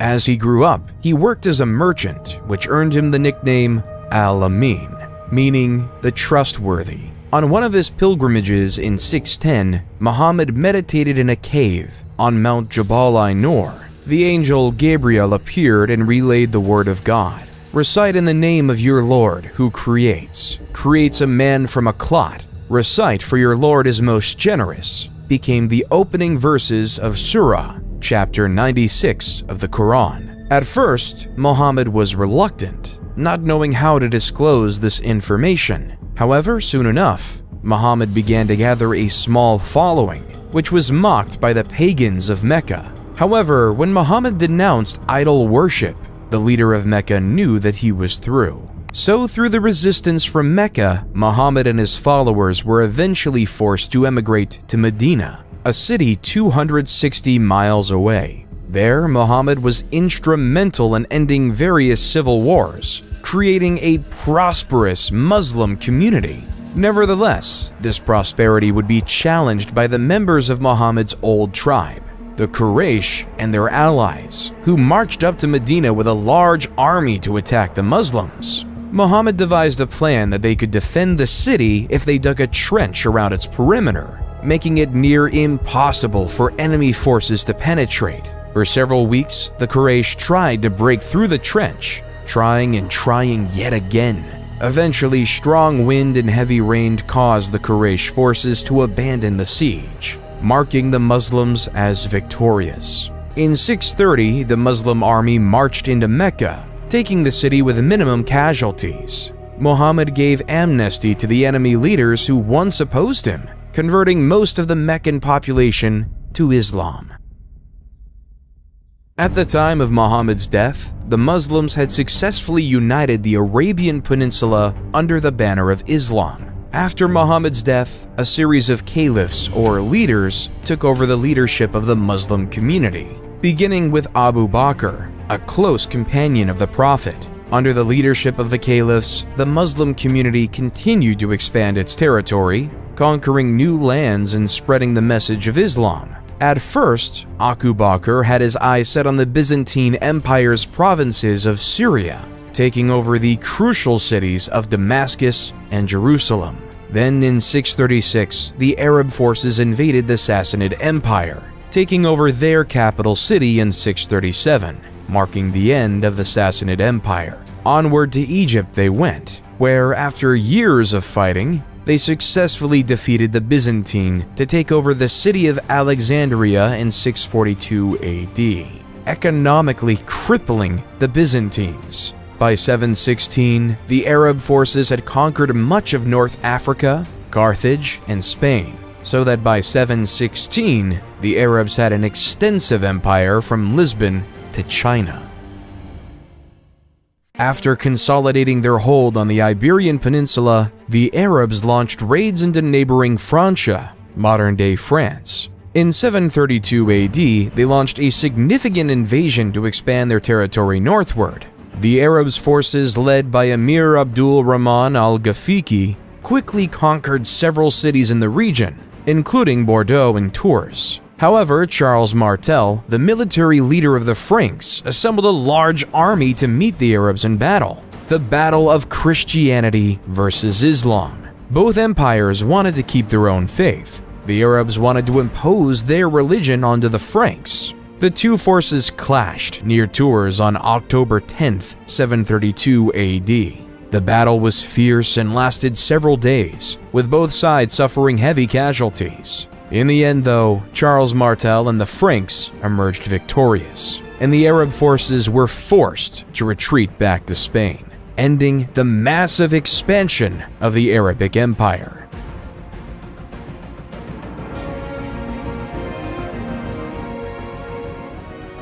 While in the West, the definition of God was war. In China, during the rule of the Tang, religions like Buddhism, Taoism, and Confucianism all coexisted peacefully. a citizen was able to believe what they wanted to believe, leaving for many temples and pagodas to be built across the empire. Also, during the Tang, the height of Chinese poetry was upon us. Poets like Li Po and Du Fu created poems that later became the foundations of Chinese literature. Li Po wrote a poignant poem called Zanzan on the Qingthing Mountain, translated by Sam Hamill. The birds have vanished down the sky, now the last cloud drains away. We sit together, the mountain and me, until only the mountain remains.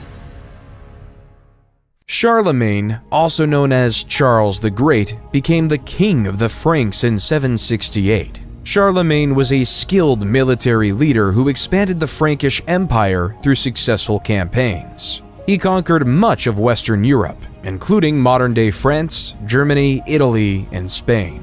Charlemagne was also a devout Christian and worked to spread Christianity throughout his empire.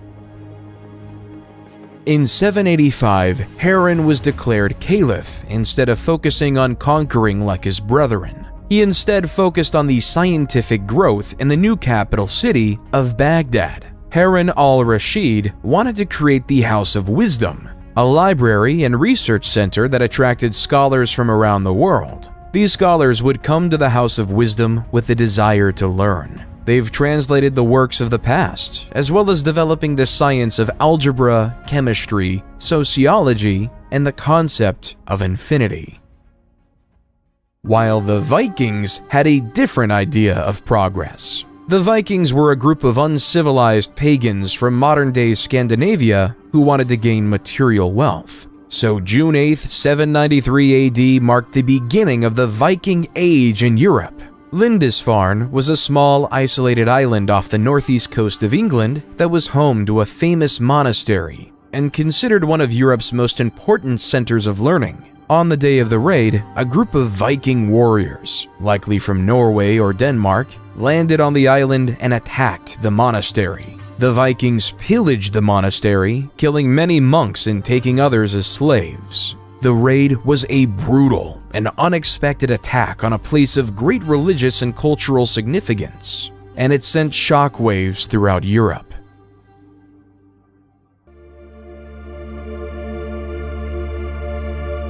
In 799, in Rome, Pope Leo III was attacked by a faction of Rome who believed that the Pope was guilty of tyranny and serious personal misconduct. So Pope Leo III ran away to the Frankish kingdom. After this, Charlemagne and his Frank army provided an escort for the Pope and restored him to the papal office. But yet, the power of the papacy was being questioned, with many people wanting it to go away, which caused Charlemagne to go to Rome in late 800 to fight for his Pope. For his loyalty, on Christmas Day in the Basilica of St. Peter, Pope Leo III placed a crown on Charlemagne's head, declaring him the new Holy Roman Emperor, creating a new Roman Empire, the Holy Roman Empire, or at least the first rendition of it. Under Charlemagne, the foundations of a genuinely great empire were forming, but once Charlemagne died in 814, the new empire was bludgeoning with problems.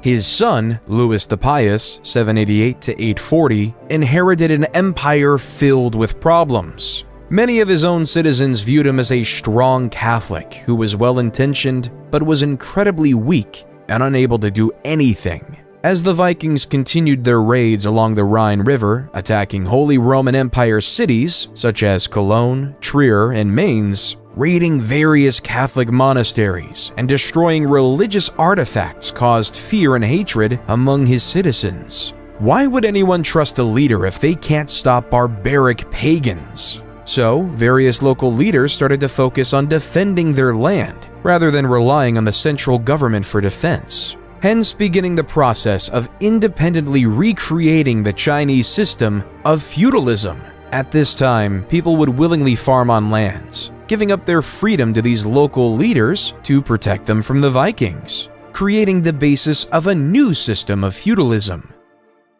While the Holy Roman Empire might have been fighting with the Vikings and the Byzantines were fighting with the Arabs, in 820, a group of Arab raiders landed on the island of Crete. Over the next several years, Arab forces gradually gained control of the island, overcoming the resistance of the Byzantine defenders. The conquest was completed in 827, and Crete became part of the Arab Empire. The conquest of Sicily and Sardinia followed a similar pattern. In 827, a large Arab fleet landed on Sicily, and Arab forces quickly gained control of much of the island. They then moved on to Sardinia, which fell to the Arab invaders in 828. In the Holy Roman Empire, once Louis the Pious died in 840 AD, so did the Charlemagne Empire. The infighting between family members grew, leading to the Holy Roman Empire being divided between three family members in the famous Treaty of Verdun. In the west, the formation of the West Frankish Kingdom was given to Charlemagne's grandson, Charles the Bald, in modern-day France. In the East Frankish Kingdom was given to another grandson, Louis the German, which was obviously settled in modern-day Germany, while the Middle Kingdom was given to Charlemagne's eldest son, Lothair. However, being squeezed in between the West and East Frankish kingdoms gave the Middle Kingdom a short lifespan and was practically irrelevant. The Vikings weren't just a problem for mainland Europe, they were pillaging everything in mainland England. So in 871, the new king of Wessex, Alfred the Great, rose to power with one thing in mind: keeping everyone safe. Alfred built a network of fortifications known as burhs, designed to protect his people from Viking attacks. He also developed new military tactics and strategies and fostered alliances with other Anglo-Saxon kingdoms. Unlike in Great Britain, though, the Vikings were actually invited to Russia. According to Russian legend, the tribes in Russia were tired of dealing with political strife, so they invited the Varangians, a sect of Vikings, to establish order and a government over there. Hence, Rurik came with his two brothers to the city of Novgorod, and using the Vikings' famous force, they were able to establish order in the city, declaring Rurik as their new king, creating the Kievan Rus dynasty. Under the military leadership of Oleg, one of the Rurik kingsmen, the Kievan Rus started establishing Smolensk and Kiev in modern-day Ukraine, creating the forefront of Russia today. While back in England, expanding upon his grandfather Alfred the Great's alliance network, Athelstan was declared King of Essex. Athelstan was able to get all the Anglo-Saxon kingdoms to work together to fend off the Vikings of the British Isles. He was declared to be the first king of England due to his ability to navigate alliances and keep everyone safe, beginning one of the longest monarchies in human history. While the East Frankish Kingdom was facing a similar problem, the pagan Magyars were attacking everyone across the kingdom, leaving the kingdom to live in fear. However, King Otto of the East Frankish Empire was able to defeat the pesky Magyars at the Battle of Lechfeld in 955. Then, in 961, he could fully conquer all of the kingdoms of Italy, restoring Christendom to all the former pagans. So in 962, Otto I was coronated to Pope John XII in Rome to be the new Holy Roman Emperor. In France, though, the West Frankish Kingdom was struggling, because in 987, King Louis V, a direct descendant of Charlemagne, died at age 20 without leaving an heir to take over their dynasty, leaving the French monarchy in peril. So the French aristocracy had an election between Hugh Capet, a noble with extensive lands in the region of Isle-de-France, and Charles, Duke of Lower Lorraine. With the support of Adalbero, the Archbishop of Reims, Hugh Capet became the first king of France, starting the Capetian dynasty. However, at this time, the typical person in Europe was always living in fear. Every civilization was on the verge of conquering. They've all become land-hungry and were willing to fight for it. So across Europe at this time, every civilization started to entrench their society in the ideas of feudalism, leading to another social pyramid. At the bottom lay the serfs. Their job was to farm the land and ensure everyone was fed. Then came the knight, who provided protection for the people. Then came the nobles, who ruled over a specific territory, owning the land. Then came the kings, as previously mentioned, who gave lands to the nobles. But all the way at the top was the Pope, because the Pope could speak directly to God and had God-given ownership of all the lands. In the early 11th century, Leif Erikson was sent on a voyage to discover lands west of Greenland. If you look at a map, west of Greenland is the Americas. So Leif and his crew ventured to this new mystical land called Vinland, in modern-day Newfoundland, Canada. Leif and his crew spent the winter in Vinland, establishing a small settlement and trading with the local indigenous people. They also explored the surrounding area, which they found rich in natural resources, including timber, fish, and game. Leif and his crew returned to Greenland in the spring, where they were greeted as heroes for discovering new lands. Little did Leif know that he discovered a new continent for his European people. Though significantly less is known about the Americas, some historians believe that at the time, a similar type of expansion happened in the American continent, like in Europe. Sadly, we just don't have the historical records from this unique period. We know that the Mayans down in South America were building the impressive cities of Tikal, Palenque, and Chichen Itza, having a population of anywhere between 2 and 10 million. We also know that there were various tribes across the north, including the Cherokee, the Navajo, and the Inuits. The Inuits are most likely to have interacted with Leif's fleet. While back in Europe, in the holy city of Jerusalem laid the very famous church, the Church of the Holy Sepulchre. According to Christian belief, this church was built on the day Jesus was crucified and resurrected. However, in 1009 AD, Arab Caliph al-Hakim ordered the destruction of this sacred holy site. All of the sacred sites were destroyed, leaving them completely annihilated. When the news reached Europe, Christians were horrified. Pope Sergius IV sent a circular letter to all churches, calling for a holy fight in the Middle East and the expulsion of Muslims from the Holy Land. But yet the Arabs of the Abbasid Caliphate would actually be expelled by another before Jerusalem. The Seljuk Turks, a Central Asian Turkic people of the Muslim faith, were beginning to grow their empire. In 1055, they took over the Abbasid Caliphate capital city of Baghdad. The Seljuk Turks initially respected the caliph, but the Seljuks took over the city over time.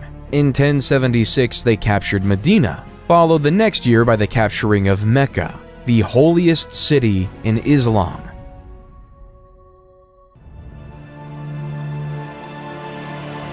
Due to this, the Muslim world wasn't ready for Pope Urban II at the Council of Clermont in 1095 to call upon all Christians to take up arms and liberate the Holy Land from Muslim rule. The Pope promised spiritual rewards and forgiveness of sins to those who joined the crusade, and many knights, nobles, and peasants were inspired to take up the cause. Many European nobles, such as Godfrey of Bouillon, Toulouse, Bohemond of Taranto, and Robert of Flanders, brought their armies from Europe on their journey to Jerusalem. While the Christians were united, the Muslims were divided and unable to put up a strong defense against the Crusaders. Hence, the Christians took over the county of Edessa in 1098, and finally the holy city of Jerusalem in 1099. However, the crusade wasn't done. In 1144, the Muslim forces led by Turkish ruler Ahmad ad-Din Zengi launched a siege against Edessa. The city was poorly defended, and the Crusaders could not resist the Muslim forces for long. After a siege of several weeks, the city was breached, and the Muslim forces overran the city, killing or enslaving much of the population. But the Christians weren't happy with that, so in 1147, the massive armies of Europe came back with attempts to free Edessa. The Crusaders faced significant logistical challenges, including shortages of food and supplies. They were also plagued by infighting and political rivalries, which called the campaign to be in ruin after the disastrous loss of the Battle of Anab in 1149. which resulted in the capture of King Louis VII and the loss of much of the Crusader army.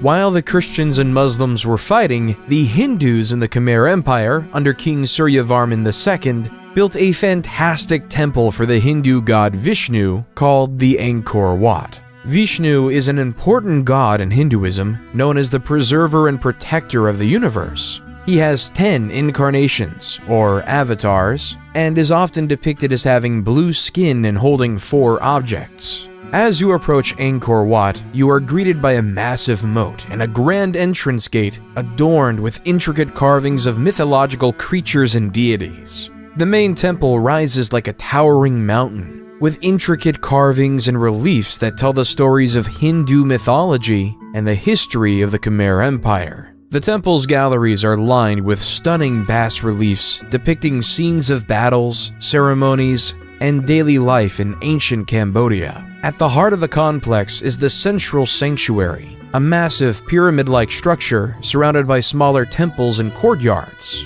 The sanctuary is considered the most sacred part of the temple, adorned with intricately carved statues and images of Hindu gods and goddesses. It was an incredible feat of human ingenuity.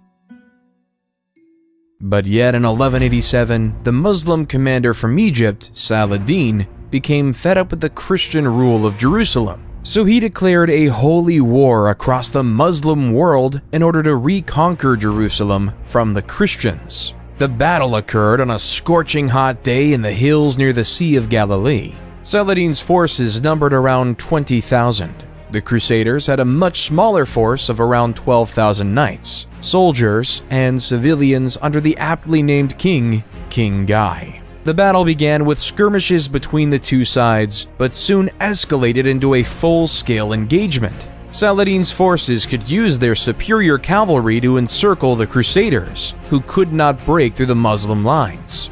The heat and thirst soon took a toll on the Crusaders, who were weakened and disoriented. The Muslim forces took advantage of the situation. They launched a fierce attack, breaking through the Crusader lines and capturing many knights. King Guy and a small group of knights were able to escape the battlefield. Still, the majority of the Crusader army was destroyed. The loss of the battle was a severe blow to the Christian forces in the region, and it paved the way for Saladin's conquest of Jerusalem. But the Christians weren't going to allow that, so guess what happened? Another crusade. This time, the 3 most powerful monarchs at the time, Emperor Frederick I of the Holy Roman Empire, King Richard I of England, and King Philip II of France, sent their best armies to reconquer the holy city of Jerusalem. However, all the force in the world couldn't retake Jerusalem from the grips of Saladin, leaving the Third Crusade to be a failure.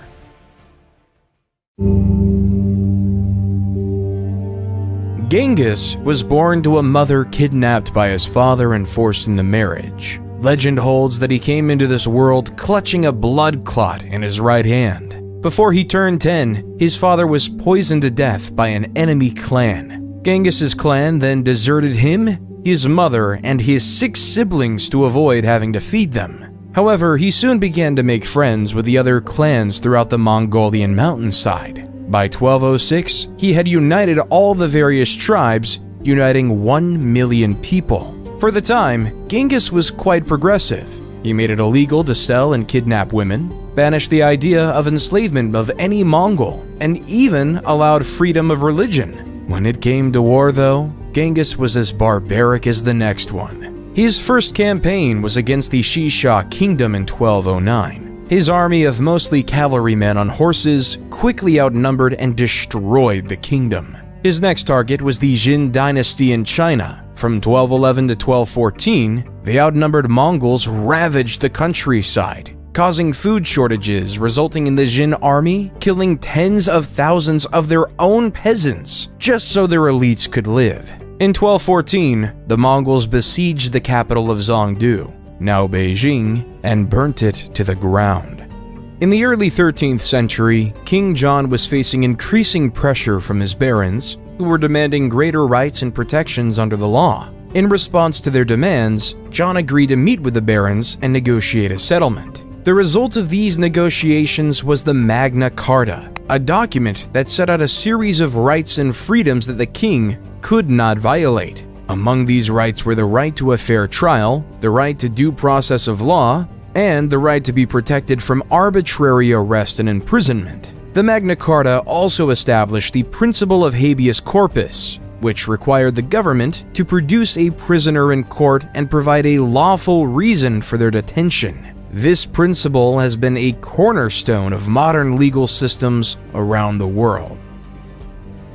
Then in 1217, there was another crusade, this time led by King Andrew II of Hungary and Duke Leopold VI of Austria, with the same goal in mind: to take over Jerusalem.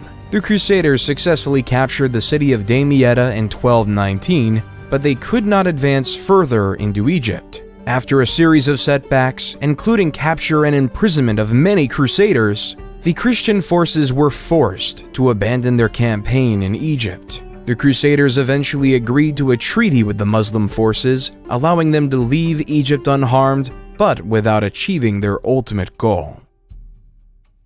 Genghis Khan wasn't done though. In 1219, went to war against the Khwarezm Empire in present-day Turkmenistan, Uzbekistan, Afghanistan, and Iran. During his raids, the Mongol hordes swept through one city after another, taking over the likes of Bukhara, Samarkand, and Urgench. Skilled workers such as carpenters and jewelers were usually saved, while aristocrats and resisting soldiers were killed. Unskilled workers, meanwhile, were often used as human shields during the next assault. No one knows with any certainty how many people died during Genghis Khan's wars, in part because the Mongols propagated their vicious image as a way of spreading terror. At Genghis Khan's death, he controlled a massive territory from the Sea of Japan to the Caspian Sea. However, even more impressively, around 8% of the men in South Asia descend from Genghis Khan today. In 1228, Emperor Frederick II of the Holy Roman Empire tried to conquer the Holy Land, but failed, ending the Sixth Crusade. Of course, the Holy Roman Empire couldn't be the only one crusading. King Louis IX of France in 1248 decided to start the Seventh Crusade to retake Jerusalem, but he was taken prisoner by the Muslims and forced to pay a hefty ransom as he retreated. However, that didn't deter King Louis IX, because in 1270 he was at it again, trying to free Jerusalem from the grips of Muslim rule, but this time he died of dysentery. Once King Louis IX died, his troops retreated, creating the eighth and final time there was a crusade. In England, though, in 1295, England was making a diplomatic headway. In a letter summoning Parliament, King Edward I wrote, "Since a most righteous law of the emperors ordains that what touches all should be approved by all, so it appears that common dangers should be met by remedies agreed upon in common. As King Edward, I would then request 1/10 of the incomes of nobles and an 11th of the income of knights," creating one of the first parliaments we would see in the New Age.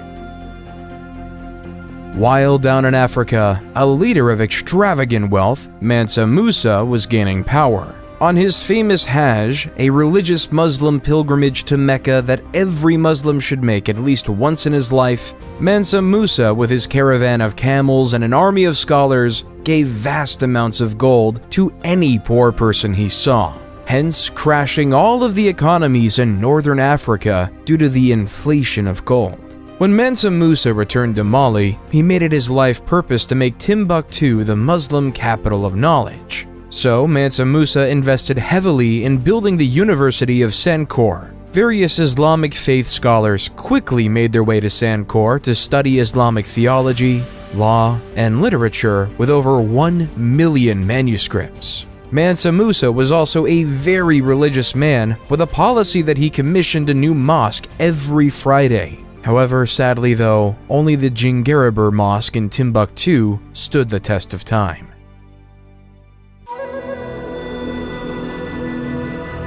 In the Americas though, another built on riches was being created. As Aztec legend has it, the god Huitzilopochtli directed them to build where they saw an eagle perched on a cactus, eating a snake. When they saw this exact scene on an island located in what was once Lake Texcoco, they interpreted it as a sign from their god and founded Tenochtitlan on that island. As time passed, Tenochtitlan started to build impressive temples such as the Great Temple. The Great Temple comprised of two main structures, dedicated to the gods Huitzilopochtli and Tlaloc. The city itself was most fascinating. It was designed with a complex system of canals and causeways to help control flooding and facilitate transport across the city, while they started to farm on floating gardens known as chinampas on the shallow waters of Lake Texcoco, which were used to grow crops such as maize, beans, and squash. As Mali and the Aztecs were building their cities, England and France were in war for 100 years. The origins of the conflict lay with the status of the Duchy of Guyenne. In basic capitalistic terms, this was owned by the British Crown. However, the land itself was in France. The second reason was that the last direct descendant of Charlemagne, King Charles IV, died in 1328. So the next closest relative was Edward III, the King of England. So King Edward III claimed the rule of France in 1337, which was not liked by the French people. As the petty, erratic 100 Years' War raged on, the people of the world had to face a pandemic like no other, the bubonic plague. As the Italian poet Giovanni Boccaccio wrote, at the beginning of the malady, certain swellings either on the groin or under the armpits waxed to the bigness of a common apple, others to the size of an egg, some more and some less, and these the vulgar named plague boils. Historians believe this pandemic was spread by rats traveling through ships across Europe and merchants throughout the Silk Road. No matter how this plague was produced, around 75 to 200 million people died. With the death of so many people, especially the poor, landowners and nobles were required to allow farmers to keep more of the product they farmed, leading to more workers' rights. In China, though, a group of rebels known as the Red Turbans revolted against the Mongol rulers of China. The Red Turbans were led by a man named Zhu Yanzhong, born into a poor peasant family. Zhu built a strong following among the rebel forces, and eventually emerged as their leader. In 1368, Zhu declared himself emperor and established the Ming dynasty, marking the beginning of a new era in Chinese history.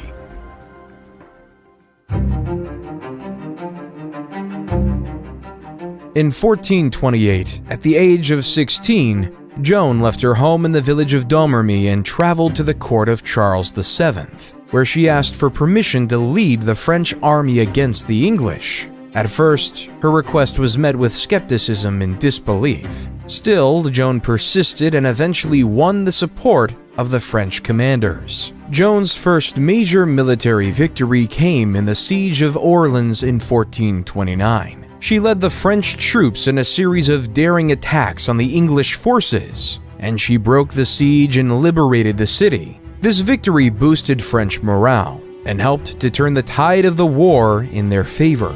Over the next several months, Joan led the French army to victories against the English, including the Battle of Patay in June 1429. However, her success also made her enemies in the English and French court. In 1430, she was captured by the English and put on trial for heresy and witchcraft. Joan was subjected to a grueling trial. She was accused of various crimes, including dressing in men's clothing, practicing sorcery, and hearing voices. Despite the odds against her, Joan remained steadfast in her faith and her belief that she was carrying out God's will. In the end, Joan was found guilty and sentenced to death by burning at stake. She was executed on May 30th, 1431 at 19. Then, 20 years later, in the Battle of Castilian, Charles VII of France led a French army which defeated the English army, effectively ending English territorial claims in France. While back in the great city of Constantinople, the Byzantine Empire was declining, weakened by years of war, political instability, and economic turmoil. In contrast, the Ottoman Empire, led by Sultan Mehmed II, was on the rise, and the Sultan saw an opportunity to expand his empire and gain control of the strategic city of Constantinople. By 1453, Mehmed II led an army of 80,000 soldiers, including elite Janissary troops and a powerful artillery force, to besiege Constantinople. The Byzantine defenders, led by Emperor Constantine XI, were vastly outnumbered and outgunned. They faced a seemingly impossible task to hold off the Ottoman assault. The Ottomans bombarded the city with artillery for nearly 2 months, causing extensive damage to the walls and fortifications. The Byzantine defenders, meanwhile, struggled to maintain morale and keep their troops fed and supplied. Then, on the fateful day, May 29, 1453, the Ottomans launched a massive assault on the city. Climbing up, covered by siege towers, they were able to breach the walls and gain access to the city. Despite putting up a valiant defense, the Byzantine defenders were overwhelmed, and the Ottomans were able to storm the city and capture the capital, causing the great Byzantine Empire to fall.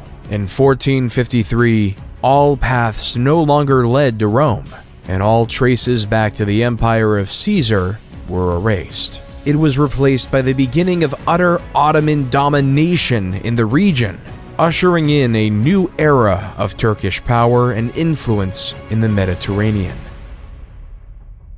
While the Byzantines might have been falling, the Russians were finally gaining their independence. At the time, the Mongol Empire was ruling over Russia, demanding that various Russian towns pay tribute or face the wrath of the Mongols. However, in 1472, Ivan the Great refused to pay such tribute.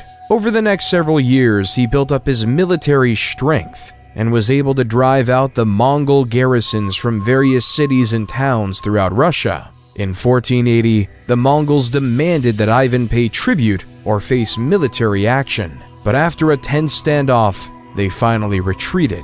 Ivan's victory was the beginning of a free Russia and the decline of the Mongolian Empire. Then in 1492, as Christopher Columbus sailed the ocean blue, the Europeans discovered the New World. Set initially on finding a path to India, instead he landed on an island in the Bahamas, which he aptly named San Salvador. When he and his crew set up camp, he met the Lucayans, skilled fishermen and farmers, who welcomed him and his crew and provided them with food and supplies.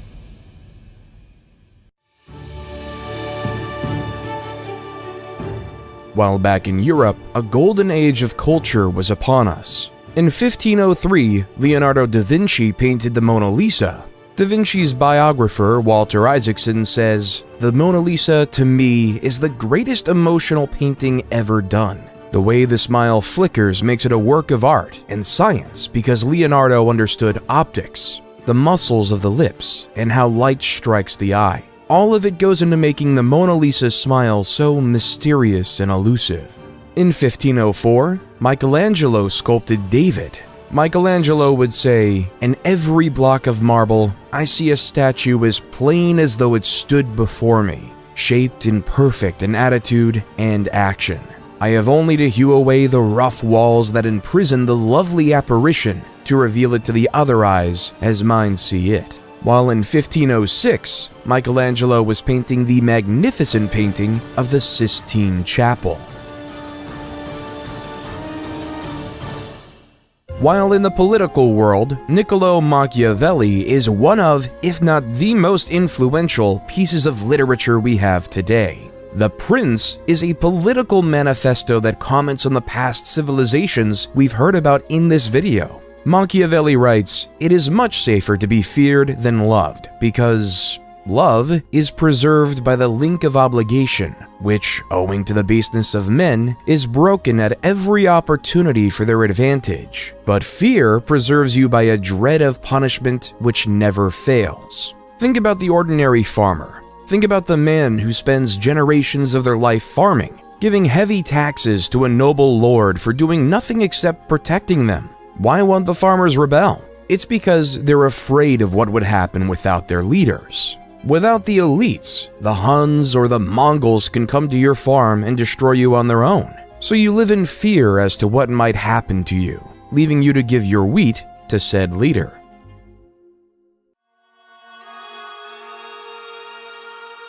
Martin Luther, though, didn't just report on the basics of human nature. Martin wanted to make a difference and was sick of the Catholic Church. At the time, the Catholic Church was selling indulgences, which were certificates that people could purchase to reduce the amount of time they would spend in purgatory after they died. Luther believed this practice was corrupt and went against the Bible's teachings, which emphasized the importance of repentance and faith over material wealth. In protest, he wrote a series of 95 theses, or arguments, challenging the Church's authority and calling for reform. On October 31st, 1517, Luther nailed his 95 theses to the door of the castle church in Wittenberg, which was a common way of announcing a public debate or discussion. Luther's 95 Theses sparked a debate within the church and among European scholars and theologians. Some people agreed with his criticisms of the church, while others saw him as a heretic and a threat to the established order. The beginning of Protestantism was upon us.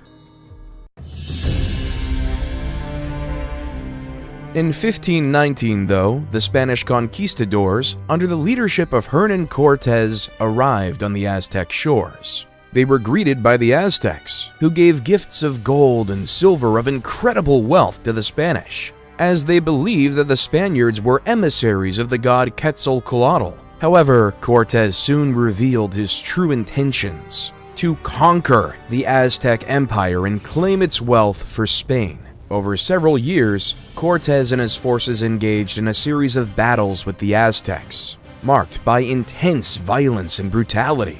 The Spanish were aided by their superior military technology, including guns and cannons, and by the support of indigenous allies, who were the enemies of the Aztecs. Despite being vastly outnumbered, Cortés and his men made significant gains against the Aztecs, eventually laying siege to their capital city of Tenochtitlan.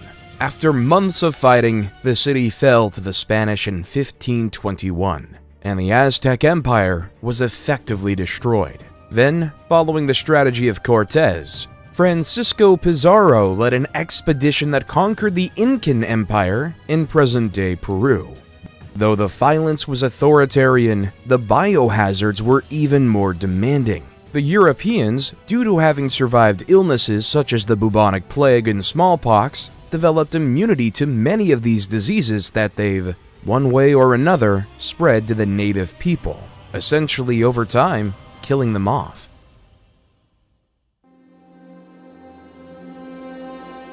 Under Suleiman the Magnificent's leadership, the Ottoman Empire became one of the most powerful and influential empires in world history. Suleiman was a brilliant strategist and military leader, and his reign was marked by significant conquests and political achievements. Like many other leaders, he set out to conquer the world.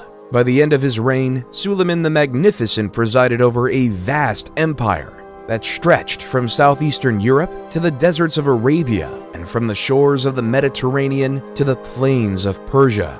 His conquests included the capture of Belgrade and Budapest in Europe, Jerusalem and Mecca in the Middle East, and Tabriz and Baghdad in Persia. The Ottomans also became the dominant naval power in the Mediterranean, with control over North African cities such as Algiers and Tunis, creating the dominant Ottoman civilization.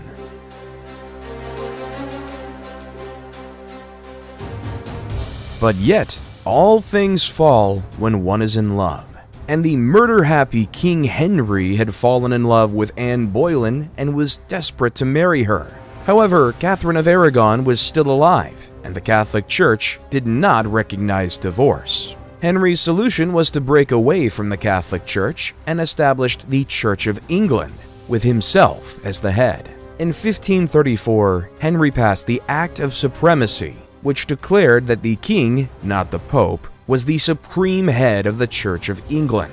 leaving the Catholic Church to be angry and excommunicate Henry VII, leaving a schism between the Church of England and the Catholic Church even today. Ivan the Terrible is now the ruler of Russia. In the early years of his reign, Ivan enjoyed significant success, launching military campaigns against neighboring kingdoms and expanding Russia's borders. He also oversaw the construction of magnificent public works, including St. Basil's Cathedral in Moscow. However, as Ivan grew older, he became increasingly paranoid and erratic. He launched a series of brutal purges and executions, targeting anyone he perceived as threatening his power. He also had a volatile temper, lashing out at advisors and nobles who dared to question his decisions. In 1560, Ivan suffered a devastating personal loss when his beloved wife Anastasia died. This event seems to have triggered a significant psychological breakdown, and Ivan became increasingly unstable and violent. He launched a series of bloody campaigns against his own people, including the notorious Oprichnina, a campaign of terror and repression that killed thousands of Russians and destroyed countless homes and families, truly deserving of the name Terrible. While Russia was going through that, England was on the rise with the start of the English Renaissance under the leadership of Queen Elizabeth I. Elizabethan playwrights dominated the scene, creating written words that were poetic in language and poignant in meaning. They've even written plays about people we've already talked about. William Shakespeare wrote many plays, including Histories, Julius Caesar, which was about the assassination of Julius Caesar, King John, which was about the 100 Years' War, and Henry VII was a play about showing human needs to gain power. Other notable playwrights who filled the scene were Christopher Marlowe, Ben Jonson, and John Webster. While on the other side of the world, the English colony of Jamestown was forming in Virginia, under the Virginia Trading Company. Slightly up north, Samuel de Champlain was establishing the French colony of Quebec in Canada. While back in the Old World, they were having a new era of fighting, the 30 Years' War. This time, it was between the Protestants and the Catholics.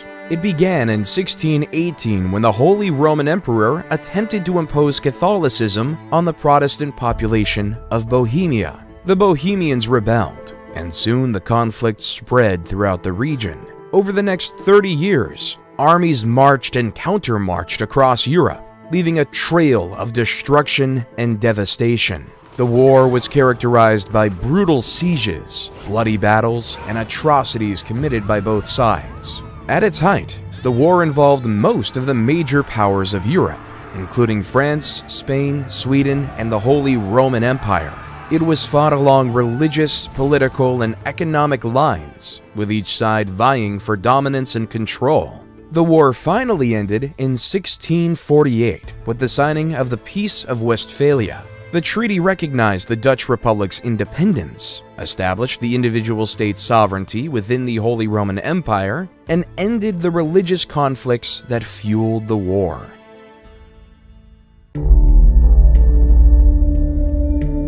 While in China, the Ming court was plagued by corruption, factionalism, and economic decline. The emperor at the time, Chongzhen, faced mounting pressure from his advisors to strengthen the military and defend against the Manchu threat. However, his efforts were hindered by infighting among officials and a lack of resources. In 1644, the Manchu army, led by Prince Dorgon, launched a massive invasion of China. The Ming army, weakened by years of neglect and corruption, was no match for the highly disciplined and skilled Manchu forces. The Manchus quickly conquered Beijing and installed their puppet emperor, ending the Ming dynasty, continuing the cycle of dynasties in China.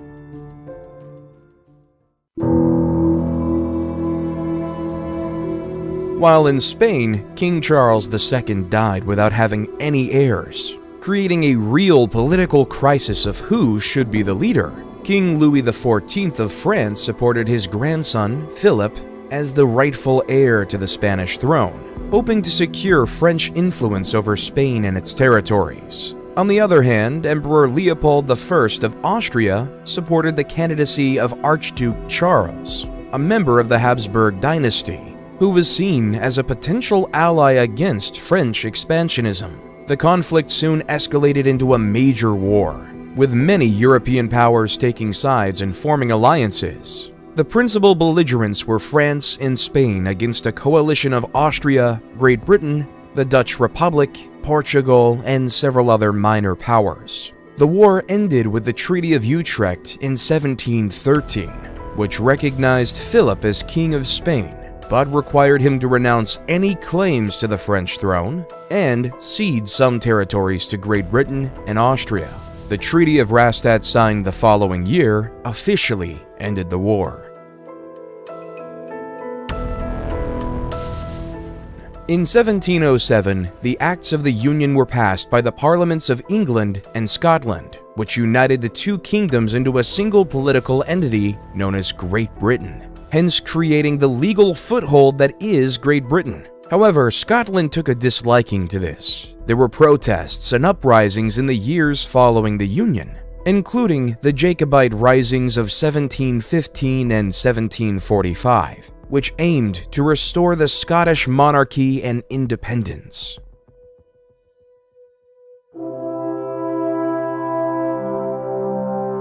Then, on July 4th, 1776, a group of American patriots stood in a room in Philadelphia, signing a document that would say the words, "We hold these truths to be self-evident, that all men are created equal, that they are endowed by their Creator with certain unalienable rights, that among these are life, liberty, and the pursuit of happiness."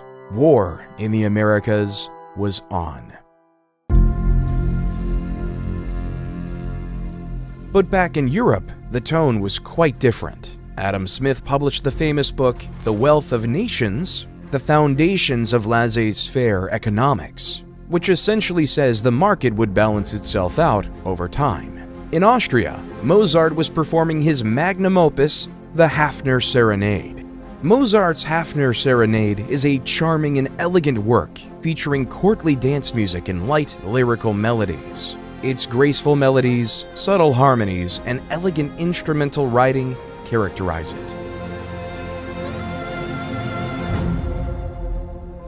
As the war continued, King George III sent his armies of the masses over to America.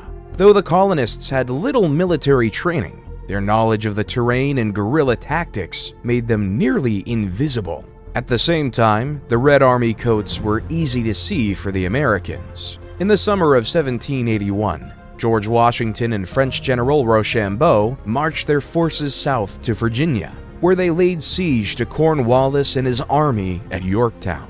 The British were trapped and could not escape by land or sea.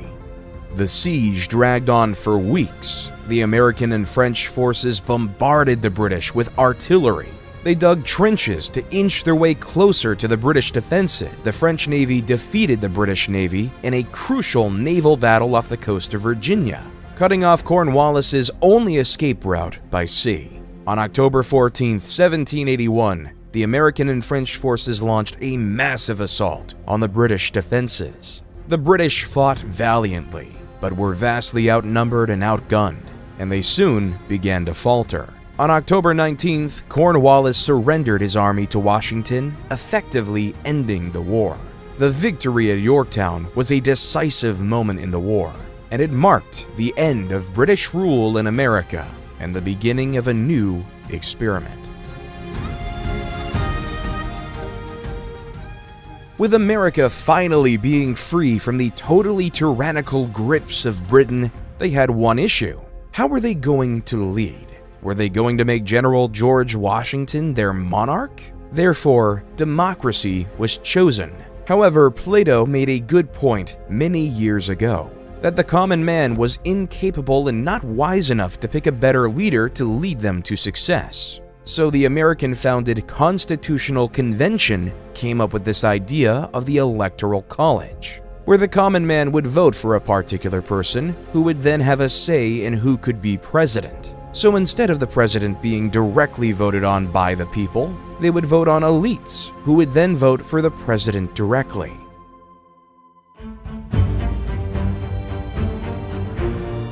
The French then noticed how well the American Revolution went. At the time, the French were ruled by King Louis XVI and his wife, Queen Marie Antoinette. As Queen Marie Antoinette told the peasants, "Let them eat cake," the people of France got together.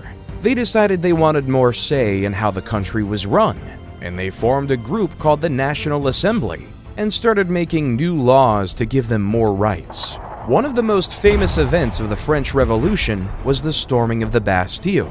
This was a prison that represented the king's power, and the people wanted to show that they were not afraid of him. They broke into the prison and freed the prisoners, which started a revolution throughout France. Many influential people lost their heads during the revolution, including King Louis XVI and his wife, Queen Marie Antoinette. The people were tired of being ruled by a king and queen who didn't care about them, and they wanted to create a new system where everyone would have a say.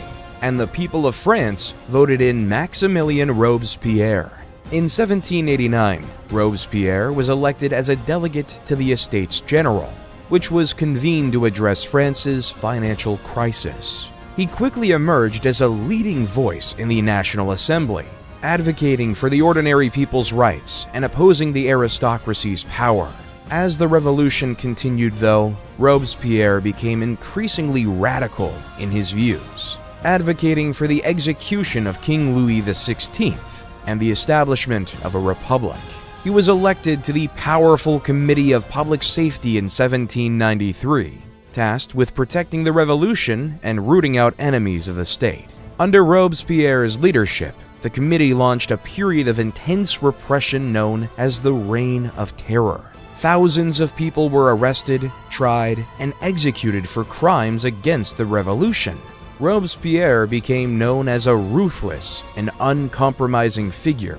However, Robespierre's power began to wane as the people grew tired of the violence and the instability of the revolution. In 1794, he was arrested and imprisoned along with his closest allies. On July 28, 1794, Robespierre was taken to the guillotine and executed. The execution marked the end of the Reign of Terror and democracy for now in France. Instead, they moved to a directory. A directory is a government led by a 5-member executive council known as the Directory, which was chosen by the Council of Elders. This legislative body was also part of the new government. The Directory was meant to serve as a moderating force, balancing the interests of the various factions that had emerged during the revolution. However, the Directory concept wasn't successful as well, so General Napoleon Bonaparte decided to overthrow the government and begin his conquests to take over the world. So off Napoleon went to conquer much of Europe. In 1805, Napoleon defeated a combined Austro-Russian army at the Battle of Austerlitz, solidifying his position as one of Europe's most powerful leaders. He then conquered much of the continent, including Spain, Portugal, and the Netherlands. In 1812, Napoleon invaded Russia with a massive army. Still, the campaign proved disastrous, and his forces were decimated by the harsh Russian winter. The defeat marked the beginning of Napoleon's downfall. In 1814, the European powers allied against Napoleon and invaded France, forcing him to abdicate his throne and go into exile on the island of Elba. However, he returned to France in 1815 in what became known as the 100 Days, and briefly regained power before being defeated by the British and Prussian armies at the Battle of Waterloo.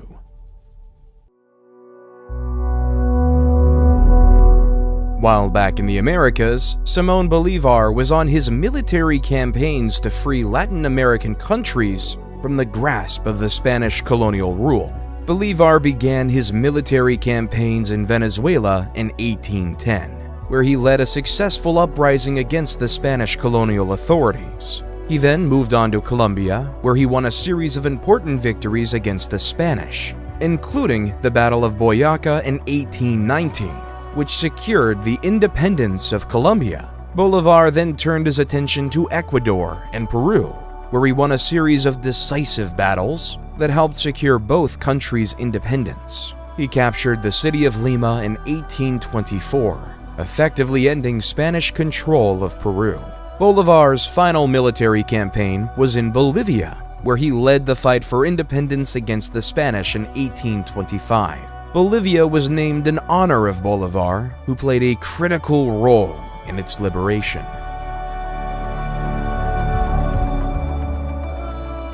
In 1848, two men had an idea that would spark debate worldwide. Karl Marx and Friedrich Engels wrote the book called The Communist Manifesto, which is a book about the idea of communism, where instead of a capitalistic system, where the nobles or bourgeois own everything and the workers and proletariats work for slave wages, instead, what if the proletariats owned the means of production and all worked together? As Marx and Engels would write, let the ruling classes tremble at a communistic revolution. The proletarians would have nothing to lose but their chains, and they have, and they'd to win. They would also write, the need for a constantly expanding market for its products chases the bourgeoisie over the whole surface of the globe. It must nestle everywhere, settle everywhere, establish connections everywhere.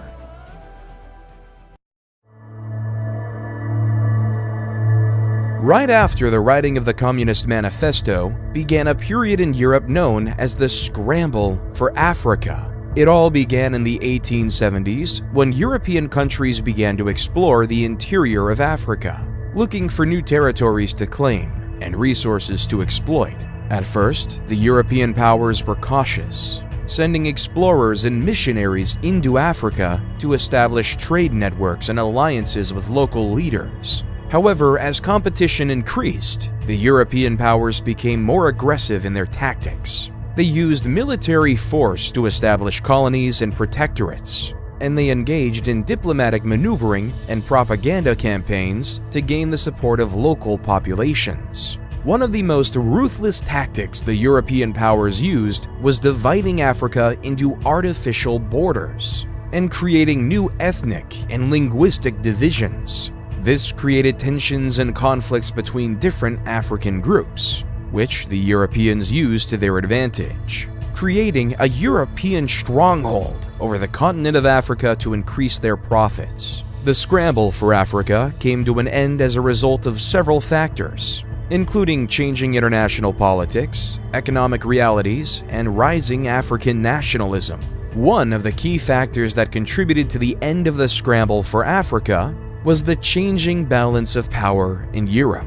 By the early 20th century, European powers were increasingly focused on competition with each other, particularly in Europe itself, and were less interested in acquiring new colonies in Africa. This was due in part to the growing tensions between European powers that would eventually lead to the outbreak of World War I in 1914.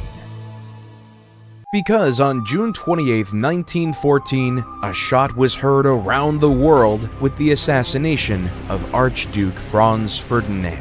Franz Ferdinand was the heir to the throne of Austria-Hungary, and his assassination by a Serbian nationalist named Gavrilo Princip sparked a diplomatic crisis that quickly escalated into a global conflict. In the aftermath of the assassination, Austria-Hungary declared war on Serbia, triggering a complex web of alliances and treaties that drew other countries into the conflict. Germany, an ally of Austria-Hungary, declared war on Russia and France, while Great Britain, which had a treaty with Belgium, declared war on Germany.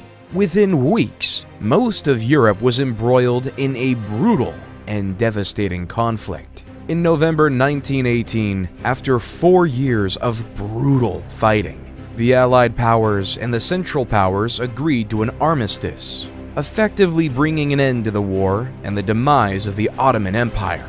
On November 11th, the armistice went into effect, and the guns fell silent across Europe.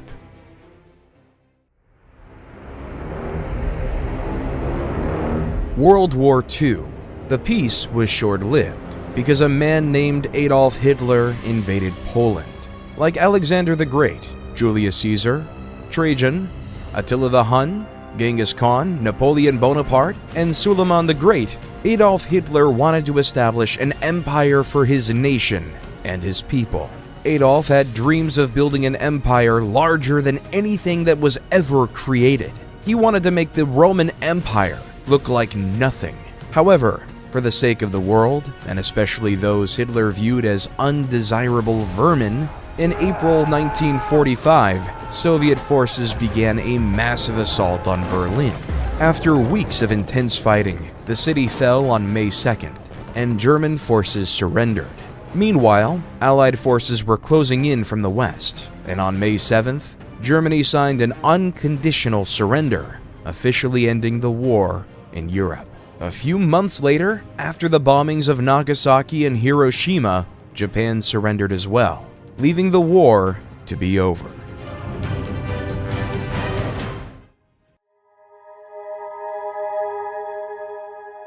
From World War II on, the world has faced a technological revolution. With Alan Turing's invention of the computer during the war, the world became global. For 50 years, America and the Soviet Union were at war, despite the fact that they were on two totally different continents. In 1969, Neil Armstrong landed on the moon, saying, "It's one small step for man, one giant leap for mankind." As the years on the world has become increasingly smaller, computers have become more affordable. Cell phones changed the way we communicated with one another. Let's go back to the story of a man named Gilgamesh on his quest for immortality. At the end of the poem, Gilgamesh realizes, life, which you look for, you will never find. For when gods created man, they let death be his share, and life withheld in their own hands. The history of human civilizations is an incomplete book, constantly being updated. Some things will never change. However, humans will always die.